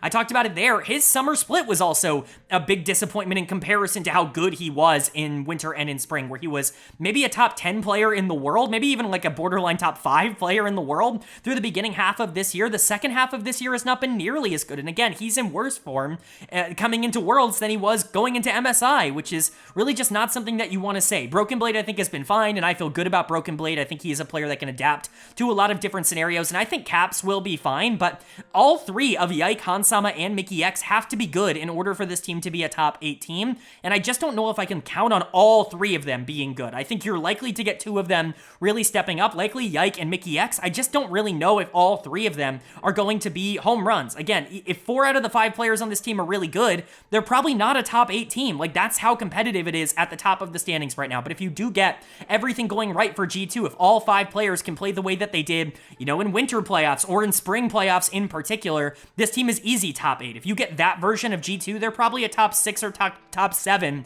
team at this tournament. It's just really hard to be able to predict that when, again, their form is really not great coming into this tournament. So hopefully I'm wrong, but at least for now, they are the odd man out in B tier. But then moving on to my number 8 in the power rankings, and this is where it officially gets real. These are the teams that I'm projecting will be making the top 8, will be making the quarterfinals, and coming in the middle of B tier for me, it is going to be LNG Esports coming in at number 8. I think that there is a very weird dynamic with this team that makes them basically impossible to rank coming into this tournament because they're switching out their mid laner, or at least right now, it seems like that is still going to be the case. It's become less and less clear who is actually starting in the mid lane for LNG over the past couple of weeks. If Scout is actually available, if he's able to pay off this travel ban and is able to get here for Worlds, great. But they haven't made any sort of announcement to lead me to believe that that's going to be the case, and they have announced that Yagao is going to be here, so at least for now he is going to be in this graphic. I'll quickly say this at the beginning. If you want to know my thoughts on how good this team is with Scout, take everything I say here, move them up 1 spot in my power rankings, and then go and watch my LPL playoff primer video where you can hear me talk about LNG and how they've adapted over the course of the year with Scout in the mid lane. But that's all I can really talk about because I don't want to talk about Scout if he's not going to be able to make the tournament. So Yagao is going to be the person I talk about. So that's kind of the caveat at the start here, but let's go ahead and get into the analysis. Of course, their lineup is looking like Zika in the top lane, Weiwei in the jungle, Yagao in the mid lane, Gala at AD carry, and Hong at support. This is a hard team to end up trying to analyze without Scout in particular in the mid lane because he was their carry, he was their focal point in terms of where they wanted to put their resources, and quite frankly, the way that they played the game was centered almost entirely around Scout's comfortable style, like the way that he likes to play, which is a little bit slower and a little bit more focused on the 5v5s in the back half of the game. They really struggled at the beginning of the year and even at the beginning of the summer split because they were playing more of Weiwei's style, which is much more aggressive, much more skirmish oriented, and that just didn't really fit for Scout in particular. He was playing a lot worse. He was looking a lot worse in the 1v1s, but the moment they started playing more towards Scout style, they started getting better. But now that Scout is out of the equation, and Yagao, who quite frankly is like the opposite style of player as opposed to Scout, now that he is in, I really have no idea what to expect of this team. They come in as a courtesy number 8, but honestly, with Yagao in, I think that you should make the argument that this team is actually number 9, and that G2 is actually number 8. So, you know, it's just really difficult. I end up splitting the middle here and putting them at number 8 because I think with Scout they're at 7, with Yagao they're at 9, so here they land. But let's talk about the rest of the team and what they do right and what they do wrong. We'll start with Weiwei because I think he's probably going to be the most important piece to this team in their Worlds run. Whether or not they want to go back to that style now that Scout is out is going to determine whether or not this team is going to be good or not. I think this team can function well when they play a high-paced, you know, fast style. I just don't know if that's something that they're super practiced on. Weiwei as a player definitely leans a lot more towards let's play aggressive very early on, let's try to skirmish, let's try to end the game by 20 minutes, we want to snowball things out of control. That's what Weibo Gaming was last year, and that's why he was so good in that role, is because he was replacing someone like Karsa, who was a lot slower. But coming over here to LNG, he's had to change his style. He's basically played exclusively tanks over the past couple of months, and it has worked out for LNG, but now without a carry mid laner in there, with somebody that in Yagao, who is actually more so known for playing for his own jungler, I think Weiwei going back to the carry-oriented style, especially with things like Xinjiao and Jarvan potentially getting stronger going into this tournament, I would very much expect that for LNG, and that should open up avenues for Gala and Hong, who are the best part of this team by far. Now, I'm a little bit lower on Gala. I've seen a lot of people talk about him as ADC 1 or ADC 2 at this tournament. I'm just nowhere close to that. He comes in as the number 5 AD carry at this tournament for me, but he's still a really, really good player. He is the definition of consistent. Like, you know exactly what you're going to get. He's going to win lane by 20, 25 CS. He's going to be up in gold, and then he's going to be good in team fights. You don't exactly expect him to break the game and like completely destroy the 2v2 and make it unplayable for the enemy team. However, you do expect him to be relevant, and he can carry a lot of games, especially in circumstances where he is given a lot of resources, and he might have to. He is like the #1 carry option on this team now that Scout is gone, but that's a bit of a concern. Gala has never really been a world-class primary carry. He's always been at his best when there is a primary carry in the mid lane, and he can be that secondary carry. So if he's like rising up in terms of priority for this team, that could be a bit of a problem. Hong is also a very good player, just narrowly missed out on my top 20 list. He's somebody that I expect to be solid at Worlds, but generally this bot lane 2v2 is going to function whether or not Gala is the primary resource getter for LNG. And if he is, I think that that's honestly more of a detriment. That's why I want to see them play actually more towards Weiwei in the jungle and perhaps speed up the pace. Zika is fine on the top side. He can have some really big breakout performances. He was definitely better in summer than he was in spring, but he's also not perfect. He can lose in bad matchups. Again, another team that I think is going to value red side more than you would typically see, because counter pick for Zika is actually super important towards his success rate in matchups. So some positives and some negatives for LNG. I didn't even talk about Yagao. Yagao, I assume, is going to fit into this team poorly. Like, honestly, on paper, I don't really know why they chose Yagao. If it had to be Yagao, great, but I don't know why it couldn't have been someone like Rookie. It just feels like a really bad match. Yagao, a more supportive mid laner, somebody who wants to shove and roam. He's really out of meta right now. There's a lot of hyper carries and a lot of dominant mid laners that want to win either late game or dominate early. Yagao is not really good at either of those styles. He wants to play Talia. He wants to move around the map and play for his jungle. Just doesn't feel like that's a really efficient way to be able to win the game right now. If Yagao struggles in the same way that he did in the LPL playoffs and struggles the way that he did in the regional qualifiers to basically get JDG out of this tournament, that's going to be a huge problem for LNG. And so it's very difficult to evaluate, but at least for now, I have to cut the difference and say that this team will be top 8. If Scout's here, they're top 8, no question. I don't even really think I have to think about that all that much. But if Yagao is starting, it becomes a lot more contentious. All of a sudden, I think G2's prospects look a lot better for making the quarterfinals. So a lot up in the air for LNG, certainly one of the more intriguing teams to talk about at Worlds. And then moving on to number 7 in my power rankings. This is another team that I have some pretty major question marks about that I think very realistically could actually miss out on quarterfinals. They come in at the top of B tier for me. It is going to be Dplus KIA, the number 3 seed from the LCK. This is a team that I think has some high highs and some low lows. Their inconsistency is really noticeable. I think that they are a team that might struggle when going up against actually good teams that have actually good strategies, as they basically have throughout the entirety of this year. I think a lot of the hype around some of the players on this team is kind of fraudulent right now, and I'm definitely excited to go over that because I actually got quite a few videos on my top 20, or quite a few comments on my top 20 video talking about a couple of players from this team not being on this list. So let's go ahead and go over it. Their lineup is, of course, looking like Kingen in the top lane, Lucid in the jungle, Showmaker in the mid lane, Aiming at AD carry, and Moham at support. I'm just going to bite the bullet and get it out of the way at the start here. Aiming is a player that I have ranked as the number 8 AD carry at this tournament. I did not have him anywhere near my top 20 at the World Championships video. I do not think Aiming is a particularly unbelievable player, and that has clearly shown itself to be an unpopular opinion in my comment section. I had people in my comments saying that Aiming actually deserved to be top 10, let alone be on the list, and I want to make it abundantly clear where I stand on him. My view of Aiming, and I'm not trying to call out anybody in the comments for this, but my view on Aiming is that this guy is a stat sheet warrior. He is literally the dominator of all of the quantifiable and trackable metrics, and he looks like the best AD carry in the world up until you actually watch him play the game, and then you realize he doesn't do anything. Like, all of these stats are fraudulent. None of it is actually coming from his own gameplay, and he's fine. He's a good AD carry who's really good at executing when the rest of the team around him is in good spots, but I'm gonna be honest, pardon my language here if you're an hour and 21 in and you're bothered by language, turn it off here, but this guy does fuck all pre-15 minutes. Like, truly, like, absolutely nothing. You go and watch the tape, this guy sits around and goes even for 15 minutes, and then if his team is in a good spot, he plays it out, and he does a lot of damage in fights, and he's really good in that role, but he's not actively winning this team games. He's really just not. I get that he has, like, the highest damage per minute of anybody in the LCK, that his KDA is always out of control, but none of that is there on tape, and I know I'm not the only one who believes that. There are a lot of people out there that are on board with that, and so if you believe in stats over everything else, if you believe that the tape actually comes secondary to the statistics, that stats actually open up our eyes as to who is actually playing well, then yeah, go ahead and rank Aiming as the number 2 or number 3 AD carry, hell, even the number 1 AD carry at this tournament, as I've seen some people talk about him as, but he's just not that for me. He is a good player within a good system, and I think if you took him out of that system, he would struggle more, as he has elsewhere in his career. The only times that he has looked good is when he's on a team like KT Rolster that does a great job of enabling him, or here on Dplus KIA, where they've done done a great job of enabling him. He looked really bad up until that point in his career, and I think he just doesn't have that, like, super killer instinct. Now, that's not to say he doesn't do anything right. He's a great team fighter. Like, 5v5, he's always in good positions. He's never overextending, and he knows how to maximize his damage in those fights. It's just getting there that he doesn't really do anything to get there. He's really passive in the early game, and I don't think that's a huge positive. So,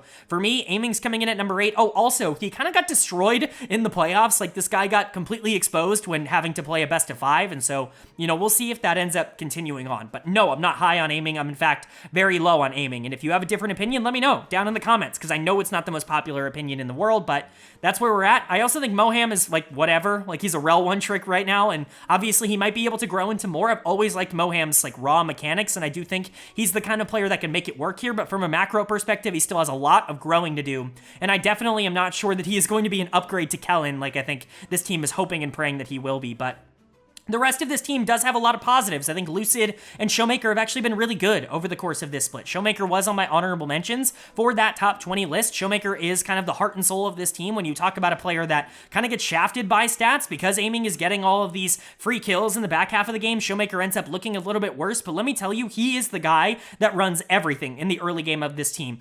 Lucid is constantly on Sejuani or Maokai duty, specifically Maokai, basically every single game that they will allow him to play, and he is playing for mid lane, and Showmaker is moving around the map, creating as much as possible. Showmaker really is a star right now. He just doesn't really have a lot of help, and he can also be kind of inconsistent. Because he is the star of this team, sometimes teams just put a lot of resources into him, and DK can't really do anything anywhere else on the map because everything that happens through Showmaker. So when he has a bad day, this team is going to lose. It's kind of the end of the story. But like I said, Lucid is definitely better now than he was in spring. I was very much questioning his spring split, but I think he's evolved and developed into a really solid player. Kingen was really good in the regular season and was pretty important in that final game number 5 against T1 to qualify for Worlds, but was actually really bad in that series up until then, and he was really bad in the playoffs as well, so you know, we'll see with Kingen. He's obviously a world champion. We know he can turn it on if he needs to, but DK is just a team I don't really believe in tape-wise. I think they're too predictable. If you send 3 men mid lane, like constantly over and over again, nobody else in this team is going to beat you, and I think that that's a bit of a problem. If this team ends up finishing in 9th and not making the quarterfinals, I'm not going to be surprised. They could absolutely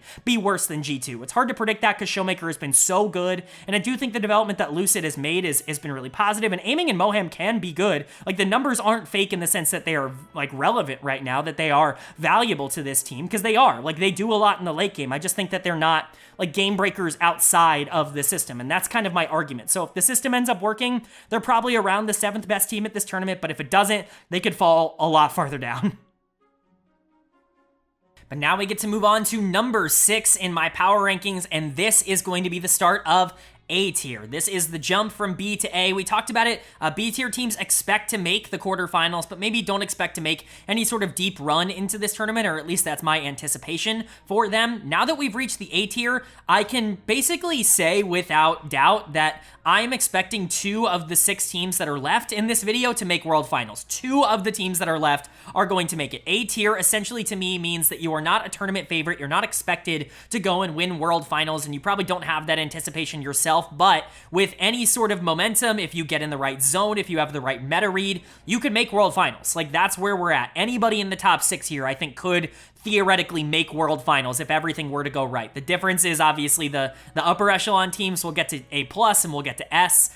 Those teams are just, they're expected to win Worlds. Like, they are the ones that you would anticipate. A tier, not quite so much. It would be a bit of an upset if they went and won the World Championships, but I'm certainly not counting it completely out of the realm of possibility. And coming in at the bottom of that, at number 6 for me, it is going to be Weibo Gaming, the runner-up last year at the World Championships, the team that lost in the finals to T1, and the number 4 seed from the LPL here. They sneak their way in. This was actually dangerously close to them not even qualifying for Worlds, which actually gives me more confidence for them going into the World Championship. Somehow, some way, the less good they look going into a tournament, the more I feel comfortable that they're going to be good at said tournament. The pendulum just always swings back and forth, and lucky for them, it felt like they had a bad swing in terms of their regional qualifiers, and so maybe they'll have a good swing here at the World Championships. But there is a lot to like about this team. This is a team that actually just came out of the LPL finals, and so you really have to to believe that there is something good here that they can latch onto, but at least for now, there are some concerns as well. Let's go ahead and go over it. Their lineup is, of course, Breathe in the top lane,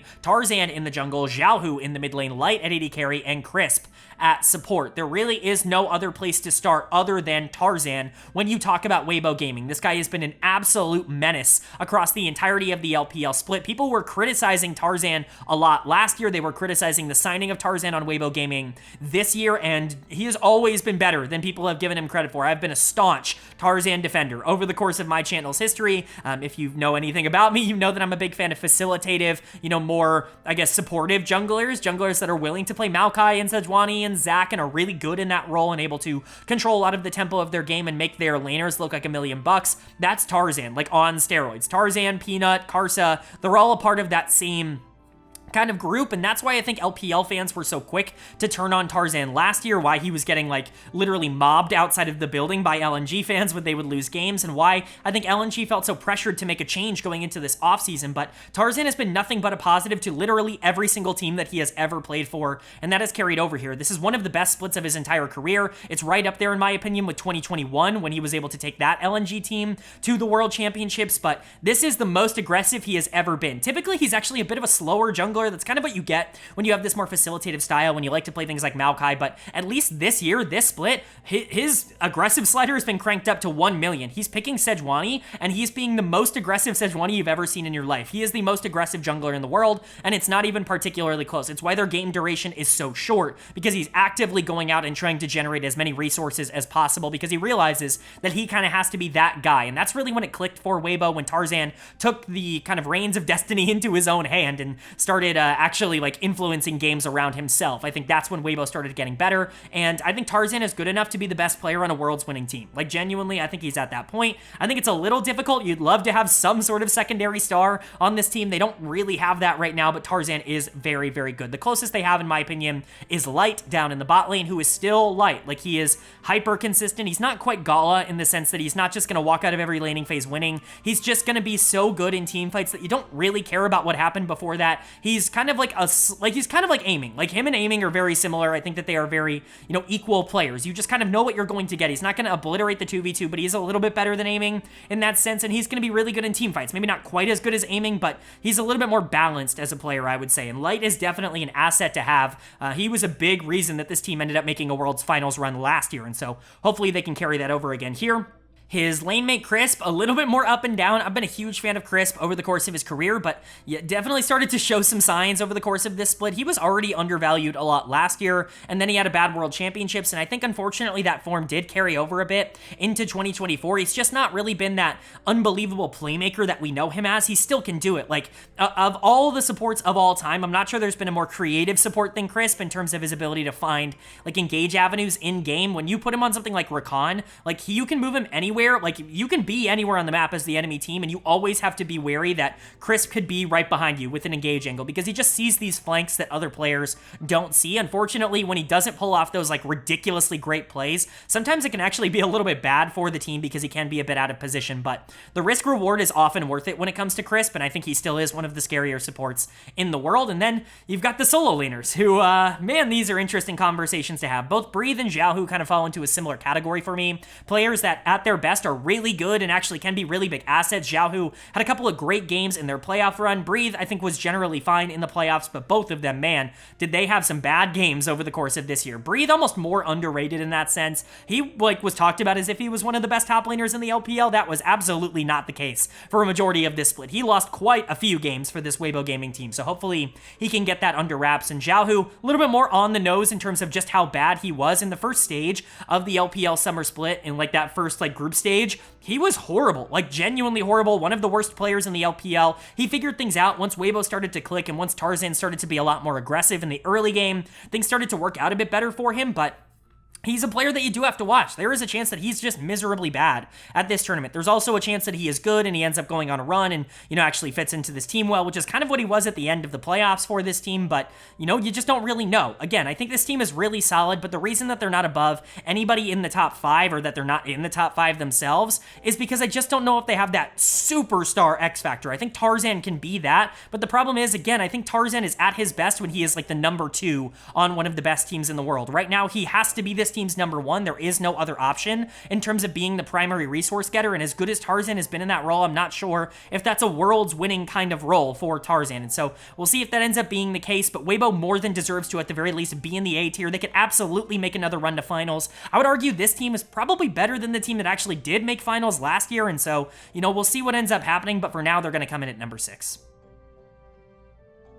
But then moving on now to number 5, our top 5 teams in the power rankings. And coming in at number 5 for me, the middle of A tier still, it is going to be T1, the defending world champions, coming in at number 5 on this ranking. I think this is a very fair way to evaluate T1 going into this tournament, because I think that there is a huge glob of support that would put him higher, that generally would put them as a top 2, top 3 team, because they're T1, and how could you expect them to not do well at Worlds? And I also think that there are going to be a lot of people that put them lower than this, because quite frankly, their tape would indicate that they should go lower than this. Their tape, at the very least, at the end of the summer split. Even if a lot of their year had been very good, had been clearly a top 2 team in the LCK, they have not ended as that. They're coming as the number 4 seed from the LCK. They lost to Dplus KIA in the regional qualifiers, and we just talked about DK. They're not a team that I'm particularly excited about, and so T1 certainly not coming in with the most amount of momentum we've ever seen a team come into the World Championships with, but it is T1. You have to expect that they're going to be able to figure something out at this tournament because they're so experienced, because they have so much success at this level, and so I am expecting them to be fine. This is kind of the middle ground in terms of those rankings, and they're going to come in just barely in the top 5 for me. Their lineup is, of course, Zeus in the top lane, Owner in the jungle, Faker in the mid lane, Gumayusi at AD carry, and KIA at support. This is kind of a weird team to talk about because the differences between spring and summer are so large. Like, it is so noticeable how different this team ends up playing. In spring, a lot of their offense still ran through Faker. He was still doing a lot of the heavy lifting in terms of the early game tempo, and I thought Zeus and Owner were doing a lot of that as well. KIA was playing really great. Gumayusi was his weak side AD carry self that has gotten him this far in his career. You know, generally, it just felt like the old T1. It felt like the version of T1 that we were the most familiar with, and if you had watched Worlds the past couple of years, you would recognize the spring version of T1. But at MSI, things started to be a bit different. Faker actually really started underperforming, and this meta shift happened where a lot of hyper carries started getting really popular in the mid lane. A lot of mages were taken out of the mid lane, and all of a sudden, you go into summer, Faker is really struggling. Like, he is not playing well. He's not even close to being an all-pro caliber player in the mid lane, especially when there are so many other LCK players that are playing so well in that role. Players like Chovy and Zeka and Showmaker and BDD that are all just kind of outplaying Faker at the current moment. It starts to become a bit concerning on that front. And then you've got the top side. You've got Zeus actively just losing 1v1 so often.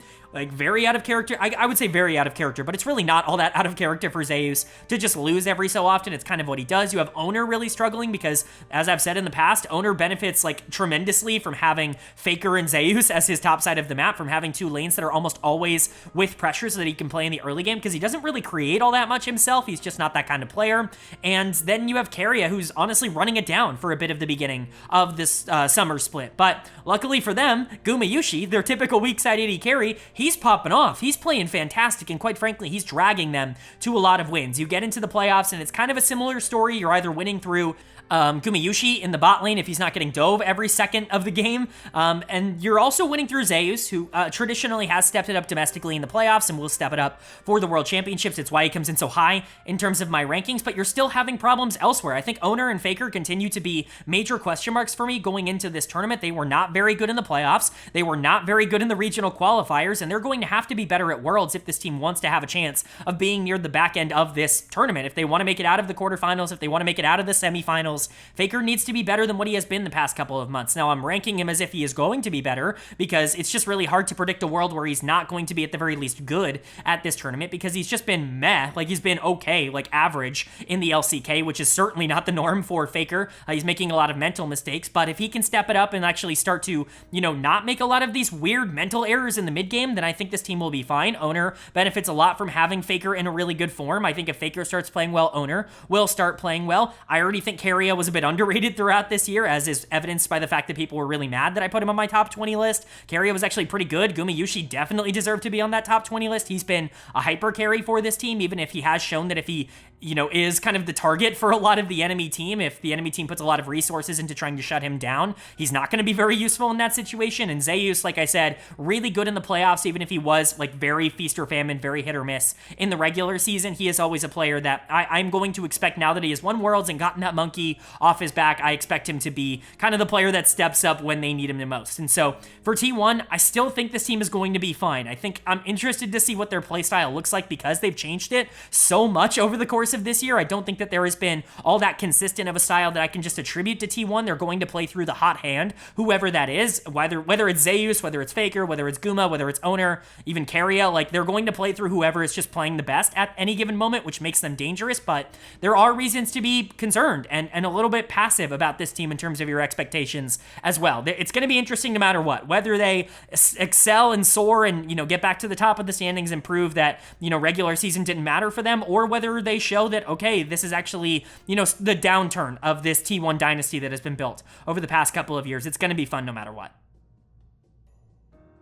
But now moving on to number 4 in my power rankings, and this is going to be the top of the A tier for me. This is going to be the team that I think most has a chance of winning Worlds from this group of teams that I don't think necessarily are favorites to win Worlds. And the reason that this team comes in a tier below the team above them is purely off of vibes. In fact, I do a lot of grades for all these players and all these teams throughout the year. This team graded out as the number 3 team in terms of the power rankings. I just don't think they pass the vibe check and the playstyle check. In my opinion, it's going to be Top Esports, the number 2 seed from the LPL, coming in at number 4 on this list. They are, of course, the top of A tier, and so I still absolutely believe that they can be a team that ends up making the finals. Hell, this team absolutely could win the finals if everything were to go right for them. If a lot of the things that I am concerned about don't end up being true, then there is absolutely still a case to be made for Top Esports to be one of the scariest teams in the entire world. However, there are some real concerns with whether or not this team is going to be able to live up to the performances that they put out in the regular season and even throughout a lot of the playoffs as well, because they did look good in the playoffs. I think some people kind of forget that because they lost to Weibo Gaming in the semifinals. This was a very good team. They made winners finals. They took a game off of Bilibili.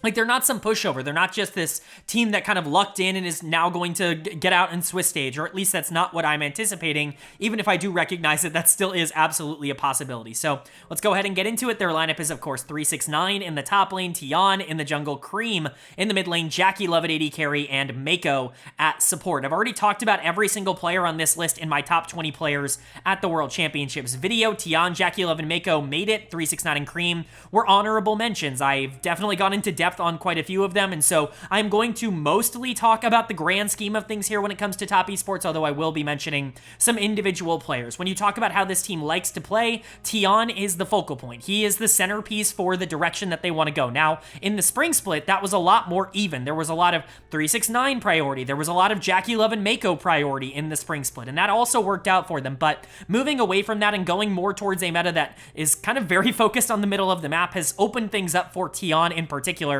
to really get away with a lot of things. And if there is a word to describe Tian as a jungler and just generally Top Esports in terms of the idea behind a lot of their macro plays, it's greedy. And sometimes greed is a really good thing in LoL Esports. Sometimes you can get away with everything. If you are actively trying to contest everything on the map at one time, then maybe you just get everything. And that's kind of been the big thing for Top Esports, is there is nothing on the map that they are just willing to let go. They want everything. They don't want to give you an inch. Now, sometimes that's great. When you are winning early and going up against teams that you can just kind of beat out, that's a really good strategy because it doesn't give them any opportunities to, get even in gold and try to keep themselves in games. It means that their games end very quickly when they do win. The problem is that when they're playing from behind or when they're playing against other teams that are really good, that can match them mechanically, sometimes they'll be taking fights like 3v3 that are like 40-60 for them, and that's really not a great place to be in. If you're one of the best teams in the world, that's really not the kind of play that you want to set up for, and honestly, it can cause them quite a few problems. It's the reason that they've not been particularly competitive against teams like Bilibili Gaming over the course of this year, and that's because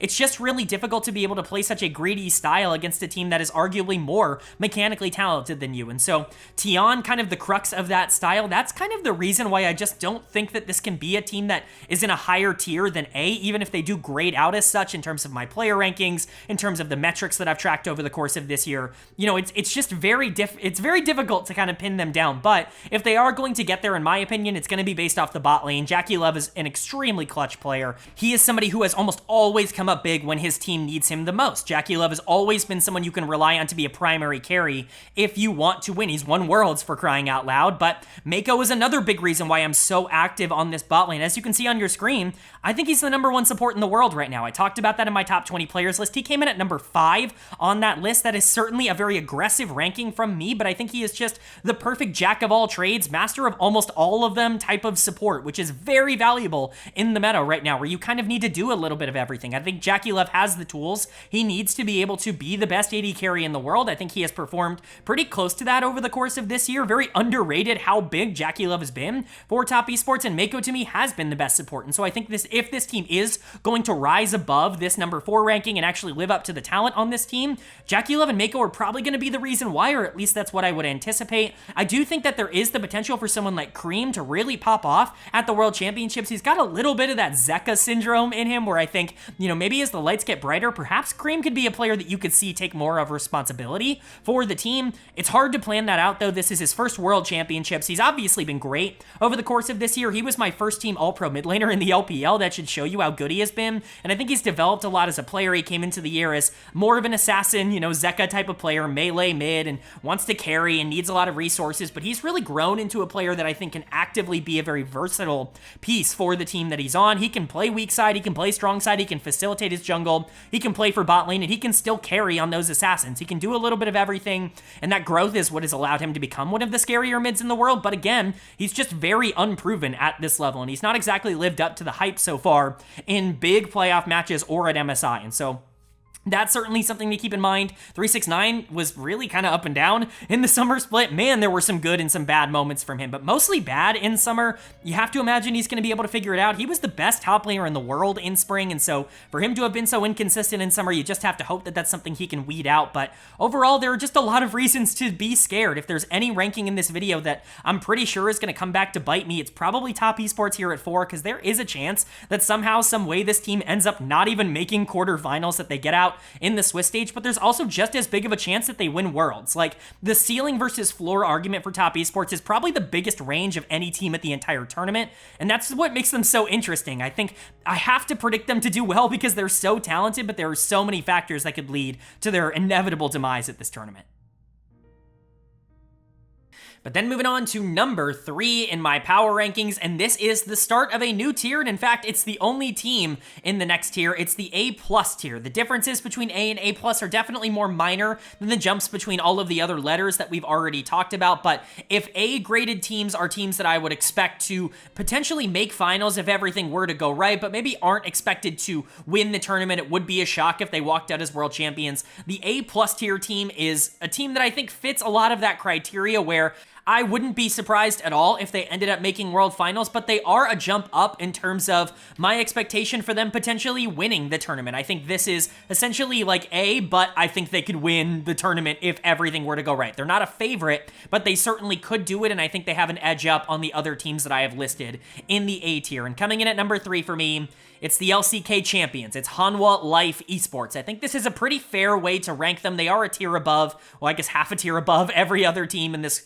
category T1, Weibo Gaming, Top Esports. I think HLE have proven that they are probably better than those teams, at least in terms of what my anticipation is going into a series like this. However, I've got to look at this year as a whole and not just look at the finals in terms of being able to grade out this team and whether or not they're going to be able to win the World Championships. While there is a lot of good tape to talk about in terms of what they did in the finals to be able to take down Gen.G, there is also a bevy of tape to the contrary, where they've just not been able to keep up with Gen.G over the course of this year. You can take that however you want. You can take that as this team getting better over the course of this year, or you can take that as the finals being a little bit more of a fluke than maybe you would anticipate. I'm going to fit somewhere in the middle, I think, and that's why they're coming in at number 3 for me. So let's go ahead and talk about it.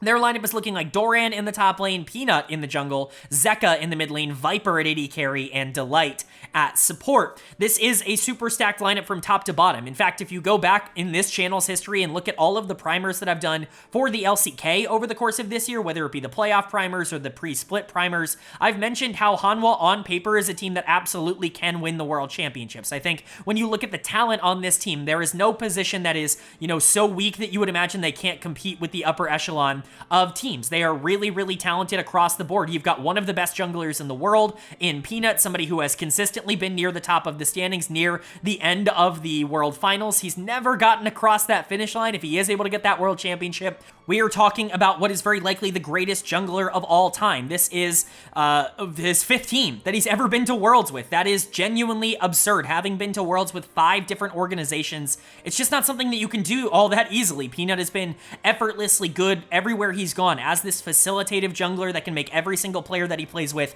look like $1 million, he continues to be the driving force for a team like HLE, and he has been their MVP caliber player over the course of this year. But that's not to say he's been the only player that has stepped up and looked very good. I think the carry duo that they carried over from last year has really stepped into what they need to be, which is stars in their own right. Zeka, Viper, I think they've both leveled up over the course of this year, and I think they've both gotten a lot more comfortable with the amount of talent that they have been surrounded with. Zeka is just a really great player. He is somehow still underrated. Obviously, this guy won Worlds in 2022. He completely obliterated that entire World Championships, but people keep looking at him as if he's this one-dimensional player, as if he doesn't have a versatile playstyle. It's just not true. Like, I can't stress this enough. Zeka is so valuable to HLE. People talk about him like he can't play champions like Corki, like he can't play mages. It's just not the truth. Like, he is a little bit worse, I would say, at those champions than he is at Akali or a lot of these other melee assassins that he got famous for, but trying to pretend like he can't play that style and he can't still be a top 5 mid laner in the world playing that style, it's just false, and he has proven that over and over again. I hate this narrative. I feel like it's only existing right now because people want it to, because people have been peddling that narrative for so long that they just refuse to give it up. He has done everything in his power to prove that he is a very complete, very versatile mid laner and somebody who can absolutely win Worlds once again. Viper and Delight have been awesome over the course of this year. I've seen a lot of people really trash this bot lane, and I'm really not sure why. I think I talked about this in my top 20 video, but Viper has basically been the exact same player that he was in 2023, again in 2024, except somehow the narrative is flipped. Last year, everybody was talking about how hard stuck Viper was on this team, about how he had no help, and I think he's played the exact same over the course of this year, and now everybody's talking about how bad he is and about how, not good, like how much he's held back Hanwha life and how they need him to step up in order to win Worlds or whatever, right? I feel like he's been somewhere in the middle both years. He was pretty good last year, certainly a positive to the team, but he wasn't single-handedly winning them every single game. I think Zeka was just as valuable, and I think honestly, Viper wasn't quite as hard stuck as people wanted to make him out to be. And then going into this year, he's been a big asset to this team. He's not exactly been a world beater, but he has still been one of the best AD carries in the world, just like he was last year. I think Viper is still the kind of player that you can win Worlds with, that can be a World Finals MVP, that can really dominate. Again, another world champion on this team, but you've got someone like Delight paired up with him. Delight, I talked about this in my top 20 list. He might have even had a better year this year individually than last year on Gen.G, and I think a lot of that is just the focus. Last year, he didn't really get a lot of focus. It felt like he was along for the ride a lot of the time when it came to Gen.G because they didn't really play through bot lane all that much in the early game, but Delight has been much more integral in terms of the early game plans for HLE, and I think that's allowed him to shine a little bit more. Doran also has been very underrated throughout his entire career, but specifically over the last 2 years. I think last year was better for him on Gen.G. I think that was his career year. That was really his breakout dominating year, but he was the second best top laner in the LCK over the course of the summer split, and he was once again very good in finals. This guy is just hyper consistent. I know that some people are going to point to some of his bad games, but it's top lane. Genuinely, point to me one top laner outside of Bin that just genuinely doesn't have bad games. It doesn't happen. Top lane is such a difficult role in order to be consistent in, and so Doran's still one of the scariest players in the world. This is a very dangerous team, especially when Peanut and Zeka and all of them are on fire, which is kind of where they're at right now. Obviously, they're the hottest they've been in a while because they just won the LCK. That's the biggest accomplishment they've had all year, but they could absolutely do more. They're not quite on that level of the top 2 teams, in my opinion, who I think are just a little bit more consistent across the board. I don't have as many concerns with them in terms of the tape that I've seen, but from a talent perspective, HLE has everything necessary in order to win Worlds. But now we get to move on into the top 2, and by process of elimination, you know who the top 2 teams are, and this is also the start of my S tier. These are the teams that are going into Worlds with the expectation of winning the tournament. Anything else is probably going to be considered a bit of a disappointment by these 2 teams, and honestly, that expectation is deserved with how both of their years have gone so far. Starting us off at number 2, and the runner-up in my power rankings, it is going to be Bilibili Gaming, the number 1 seed from the LPL as number 2. I think this is really the only fair way to do this. Number 1 has really proven over the course of this year that outside of one series, they are the best team in the world, and as much as I love BLG, they lost to number 1 multiple times at MSI, and that is definitely a bit of a hindrance. Now, this team definitely looks a bit different than they did at MSI, and I think some would even argue they look way better. If that pun didn't earn your like down in the comments, then please, you're an hour and 52 minutes in. If that pun's not worth it, I don't know what is. But Wei, obviously being the new addition to this team in the jungle, he's been awesome. He has been awesome ever since joining. The only reason he comes in so low in terms of my grade here is because he wasn't particularly good at the beginning of the year before he came over to Bilibili, but obviously it was just circumstance. I mean, he's come into this team and completely reinvented how they wanted to play. So let's go ahead and go over it. Haven't even gone on the roster yet. So their lineup is looking like Bin in the top lane, Wei in the jungle, Knight in the mid lane, Elk at AD carry, and On at support. Wei, we can start with Wei. There's really no reason not to start with him. He is the new addition to this team, as I've said. He kind of came in and really reinvented how they wanted to play. They were very aggressive with Shun. They were very active in the early game, very similar to how we talked about a team like Weibo Gaming, but they were significantly better at capitalizing on a lot of those early game leads than a team like Weibo, because they had Knight, because they had Elk, because they had Bin. They have a lot of these players that are really good at being able to close out games. They were really good at playing that aggressive style when Shun was in, because he is a lot more of an early game focused jungler. But when he was benched, when Wei came into play in the jungle, Wei is a very different kind of jungler. He's basically the opposite. He is kind of like inspired, but a little bit more experienced, I would say, over in the LPL. He is the kind of player that wants to farm up and play for a lot of these late game 5v5s. He likes to carry games out of the jungle position. It's definitely what he is the most comfortable in, and so the team actually slowed down the pace a lot when Wei came in, and at the time I was looking at that as a bit of a double-edged sword. Their consistency went up a lot when Wei first joined in the regular season, but it really felt like they weren't quite as dominant. They weren't winning games quite as like brutally as they were with Shun in. My concern was that maybe this would hold them back against some of the best teams in the league, but what they showed in the playoffs actually was so encouraging for me, which is not that, oh, this team is slowed down and actually their ceiling is a little bit lower even if their floor is a little bit higher. It's no, Wei actually has multiple styles that he can play, because they immediately went back to that blitzkrieg style the further along they went into the playoffs, and Wei was actually able to execute that really well. And so that was probably the most encouraging sign that we could possibly get out of Wei, is that he's not just somebody that's going to come in and play his style and force the team to play around him and to play the thing that he is comfortable on. He can adapt to the team as well. He just needed a little bit of time, and that's exactly what he got. So I feel very good about Wei. He was like a superstar for the small tenure that he was on Bilibili at the end of the regular season and in the playoffs. He could be a top 2, top 3 jungler at this tournament, and I wouldn't really be all that surprised. But you've got superstars everywhere else. You've got one of the top 2 players in the world right now in the mid lane in Knight. Unfortunately, he comes in as the number 2 mid laner because the number 1 mid laner is the number 1 player in the world, but he came in as my number 2 player on my top 20 players list. Knight is just unbelievable. There is nothing else left for this guy to show. He is so versatile. He can play basically every style. He's a little bit more comfortable playing these more, slow-paced late game 5v5 style comps, but you want him to play early, you want him to skirmish a lot, he can still absolutely do that, and quite frankly, he has gotten better and better at that over the course of this year playing with Bilibili Gaming. If there was any proof necessary that Knight is an elite player, BLG and JDG basically just swap mid laners, and all of a sudden Bilibili's the best team in the league and JDG is not going to Worlds. Now, I don't think that it's quite that simple. Obviously, there's a lot that goes into that, but Knight is probably the biggest part of that, in my opinion. Knight has clearly won that side of the deal, and he has been nothing but exceptional. An MVP caliber player, somebody that can be the best player in the world and can drag a team to winning the World Finals, for sure. I also think you have the best player in 2 different positions on this team. You have the best top laner in the world in Bin. This one's significantly less debatable in my opinion. Keen is really the only top laner that I think you could even make the argument is on the same level as Bin, but Bin is just so consistent.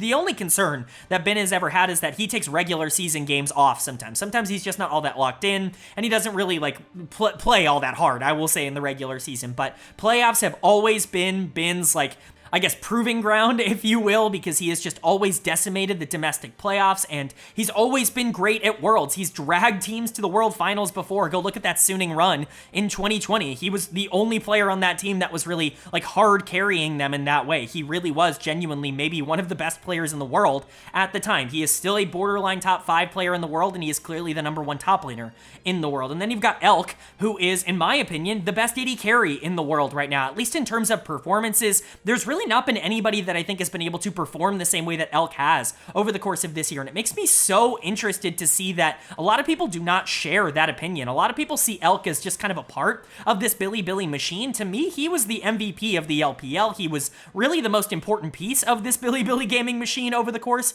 of the regular season, and I think they played for him a lot. I think he's going to step up very, very big for this team at Worlds, and I think people are going to remember his name. A channel darling for sure, but one that is definitely justified at this point.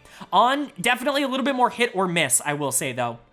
Not that he's a bad player, still coming in as the number 4 support at this tournament. If you watch my top 20 video, you know that a lot of the supports are kind of in a cluster rather than being like number 1's better than number 2 and number 2's better than number 3. It very much feels like all of them can kind of be placed in any order. The problem with On, and the reason that he comes in slightly below a lot of those other other players, is that he can just be rather inconsistent. He can be a little bit too far forward. He gets caught in the mid game a lot more than you would like out of a top tier support. He's definitely the Hillisang of the LPL, but in a positive way, where a lot of the plays that he makes, other players just aren't going to be able to make. He is the most aggressive and the most creative support in the world, maybe outside of Crisp. Like, he's the only other player that I think finds these angles, but On is definitely better in the 2v2, and he's a lot more focused on that aspect of the game. Elk and On are the best 2v2 in the world, and it's not even, like, all that close. Like, they just absolutely obliterate the 2v2 every single game, and it makes it so difficult to play anywhere else, because it's not like Bin is losing, it's not like Knight is losing. Elk and On are, you know, inconsistent, but their best phase of the game is early on, and Wei has been super stable in the jungle. This team just doesn't really have any weaknesses. The only place that you can attack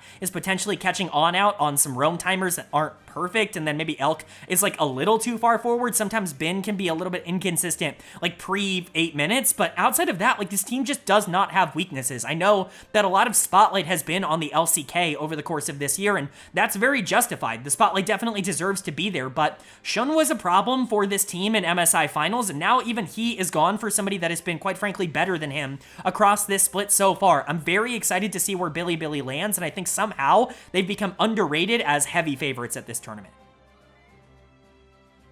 But that's going to bring us to number 1 in my power rankings, and you know who it is. You probably expected this team to be at number 1 if you knew me and you knew my channel at all. It's, of course, going to be Gen.G, the number 2 seed from the LCK that gets the number 1 spot in my power rankings. They have won everything over the course of this year with the exception of the LCK Summer Finals. They were undefeated outside of one weird series against KT Rolster even leading into that. They've only lost 4 best ofs over the course of this entire year, and only one of them has been a best of 5. They didn't lose any at all, any best of 5s up until the finals in the summer split. They lost 3 best of 3s. 2 of them were to KT Rolster, who aren't even at this tournament, one in spring and one in summer. And then the other one was a best of 3 at the start of the Esports World Cup, where I think a lot of teams weren't taking that particularly seriously. It was in the middle of the regular season. They had to fly halfway across the world in order to participate. They honestly benefited a lot from going out early in that tournament. We saw how detrimental that was to teams like Top Esports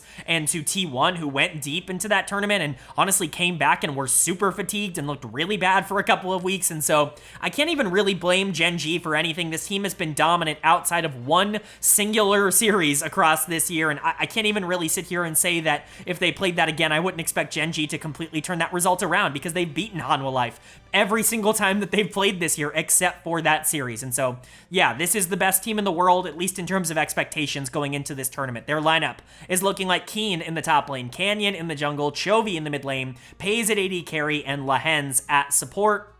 How broken is this? Like, look at the numbers on the screen. They either have the best player in their role at the tournament or the second best player in their role at the tournament across all 5 roles. It's so ridiculous how good this team has been over the course of this year. This super team has very much lived up to expectations. How do you start a conversation about Gen.G without talking about Chovy? First and foremost, though, this guy is the best player in the world. It is no longer debatable. It is no longer up for conversation. There is nobody that does what Chovy does on a regular basis. The lead leads that he's able to generate on his own, the leads that he's able to generate while leaving lane. It's unprecedented. It's ridiculous. You go and watch a couple of games from the playoffs. Go watch that winners finals series against Hanwha Esports. He is up 30 CS on Zeka, who's a very good mid laner, and he wasn't in lane for like 2 full levels of that. Like, he's legit just that much better than everybody else that he's playing against. His trading timers are perfect. His ability to control waves, it's perfect. Like, he just has such a core understanding of League of Legends that